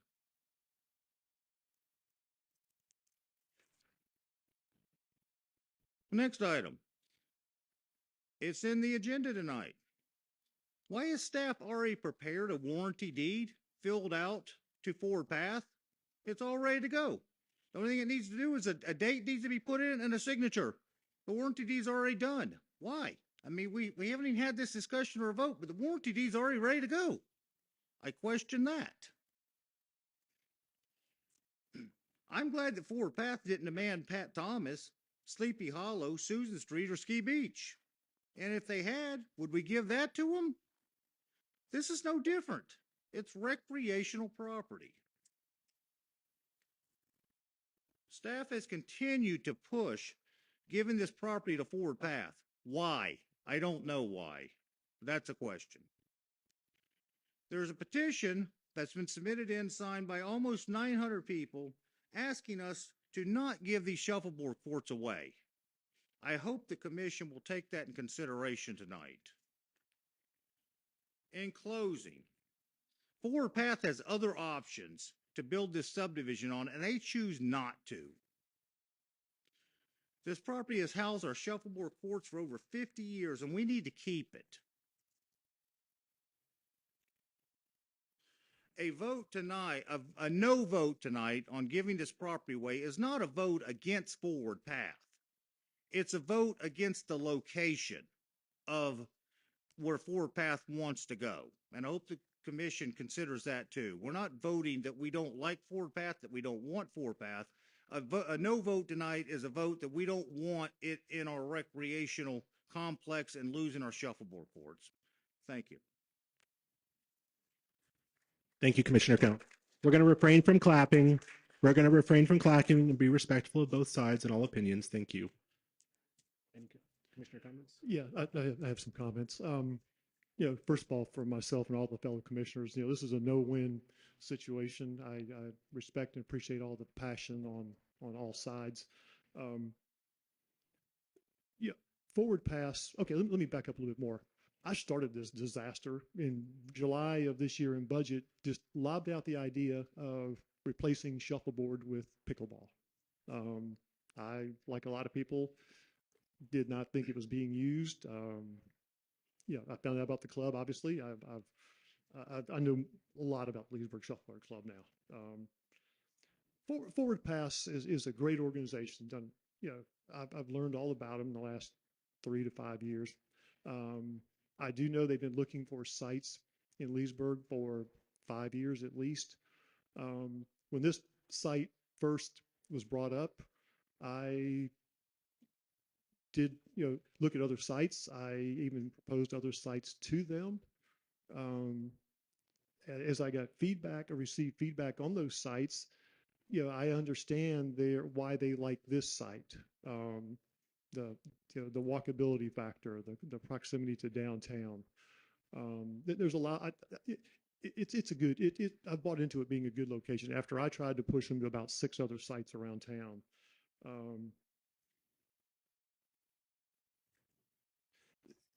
The homeless situation in our city. I've been on the commission 6.5 years. When I first got on the commission, That was something that I wanted to try to improve upon. I think our commission talked about it, and COVID came along and it just fell by the wayside. And it's kind of resurfacing a little bit of late.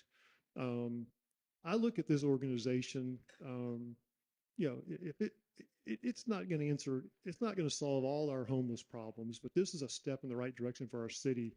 And we have to start doing something about the homeless. People have said, well, I don't want you to donate property to a nonprofit.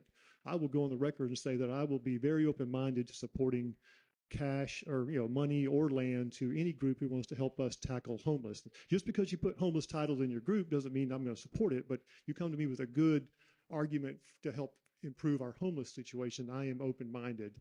The residents of the city want us to continue to make progress in that area. Pickleball. I started this with pickleball. So I've taken calls from everybody. Calls. You still hear me? Okay. But what was I going to say there? So in this process, in budget this year, it's in the budget. The budget's not approved, but we have $1 million for pickleball. So, and I see us building pickleball courts on, to the north of this property. I guess last I would say, as to the shuffleboard club, there's not much I can say because I'm not going to be popular with the shuffleboard club, but there are other locations to practice. There are 2 other locations in Leesburg that can host tournaments. So it's hard for me to feel like they've been, really, damaged all that much. In closure, I am going to support Forward Pass. I do want to talk about one thing on the contract. I think at one time there was ask to break ground in 5 years. I would like to see that shortened to like 2.5 years, something like that. Maybe I'm wrong. That was brought up in a discussion. I don't know if it was on the if that's part of the approval tonight, but it's my understanding that Forward Pass has the money. I just didn't like the idea of 5 years, to break ground. I welcome any comments, and maybe that was not brought into this resolution. Yes, sir, Commissioner. There is a 5-year period that's in the resolution. 5 years, I believe, is 50% building permits need to be issued within 5 years to comply with the requirement that's written into the resolution. And I just asked the question, is there flexibility on that? You just need to make a motion to amend the resolution. There's basically 3 supplementals requirements that was an exhibit to the warranty deed. Okay, I'm sorry, I missed that. One of them was the time frame. So you would just need to make a motion to amend the 5 years to 2.5, and grant reference building permits needed. So your intent would just be change that 5 to 2.5. I think it's in one of there was 3 items in the exhibit. I think the other related to easements for utilities, parking, and the non-transferability. Non-transferability, that's right. That's another, there would be an automatic reversion back to the city if there is a now question the transferability in his statements, but it's clearly expressed in the warranty deed that they cannot sell or transfer the ownership of the gift.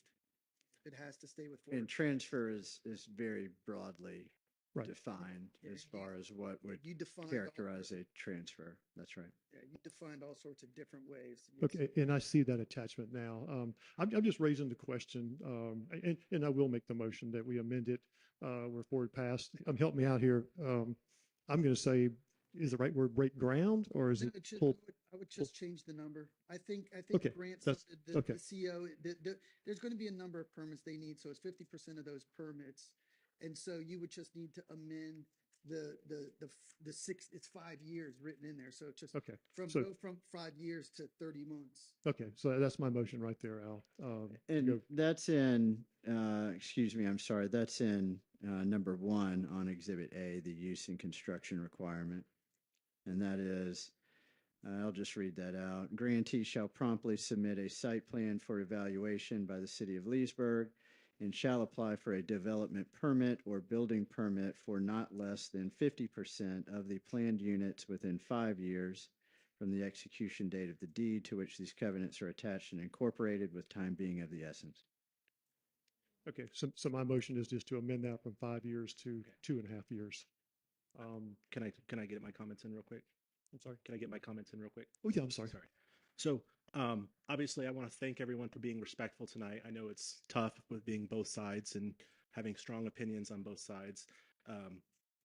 This obviously is really passionate when it comes to Ford Pass because my sister and her family have fostered over 31 kids, and they still have adopted 4, and they still fight for foster kids today. And they have a foundation that provides all kinds of things for our foster kids. And I've lived that for the last 18 years with her, so I see it. And I also, one other thing is, I know this is in our downtown CRA, and this does comply with everything that CRA stands for when it comes to the redevelopment in that area. That's all I had to say. So if commission comments are done, then we would take, yeah, these mics are. Yeah, if you wanted to make a motion to amend, then that would be okay. Yeah, I do want to make a motion to amend the resolution to reduce the 5 years to 2.5 years on the help me out grant permits and 50%. So it would be that rather than the 5-year requirement, it would be shortened to 2.5 years on requirement number 1 on the covenants. Okay, thank you. So we have a motion on the floor to reduce it from 5 years to 2.5 years. Do we have a second on that motion? I'll second it. So we have a motion on the floor and a second from 5 years to 2.5 years. Any discussion? Seeing none, roll call on the amended motion. Commissioner Berry? Yes. Commissioner Connell? No. Commissioner Burry? Yes. Commissioner Peterson? Yes. Mayor Reisman? Yes. And now we need a vote on the original motion. Commissioner Connell? No. Commissioner Burry? Yes. Commissioner Peterson? Yes. Commissioner Berry? Yes. Mayor Reisman? Yes. We'll move along to informational reports. Any questions on the informational reports? I did have a question. I know we sent some stuff. I'm going to ask that the audience remain quiet. We're still in session. I'm going to request that you remain quiet. We are still in session. Thank you. The informational reports, we sent some stuff to the for attorney review. Have we heard back on any of those? I'm sorry, Mr. Mayor. Did you have any specific reports you had a question on? Well, like the ones that were sent for attorney for collections when it. Oh, yeah, we actually have gotten, and I don't have a good clear answer on all of those items for you tonight. I'll certainly check on that and follow up with you. We did get payment from some of those, so we kind of got a mixed bag on that. Some paid, some did not. So we need to take a look at those that are still delinquent and come up with a plan follow with up this. offline. Yes, sir. All right. Any other questions on the informational reports? Seeing none, city attorney items. Your mic. No, I'm having trouble with my microphone. No reports this evening, Mr. Mayor, Commissioners. Thank you for your time. Thank you for everything. Always reach out if you have any questions or need anything. Thank you, city attorney. City manager items. No items. Thank you. Roll call. Commissioner Peterson? Nothing tonight. Commissioner Berry? I just would like to thank the city for sponsoring me for the Dancing with the Stepping Out for Education. I have had a written thank you to read, but I won't take any more of anybody's time, but to publicly say thank you for your support and the opportunity of representing the city. Thank you. Thank you for representing us. And she won first place in the women's the second night. Yes, congratulations. Commissioner Connell? After tonight, I don't know what I can possibly say. Commissioner Burry? Nothing tonight. Mayor Reisman? Just want to say thank you again to Senator Trunow and Representative Cobb for the legislative funding. A couple other things, commissioners, we have the Thursday morning is the chamber breakfast at 7 a.m. Also on Wednesday is the groundbreaking for the marina. Hopefully we can see you all there. And then lastly, September 5th is opening night for the Melon Patch. With that, I'll take a motion to adjourn. Motion to adjourn. Second. Meeting adjourned.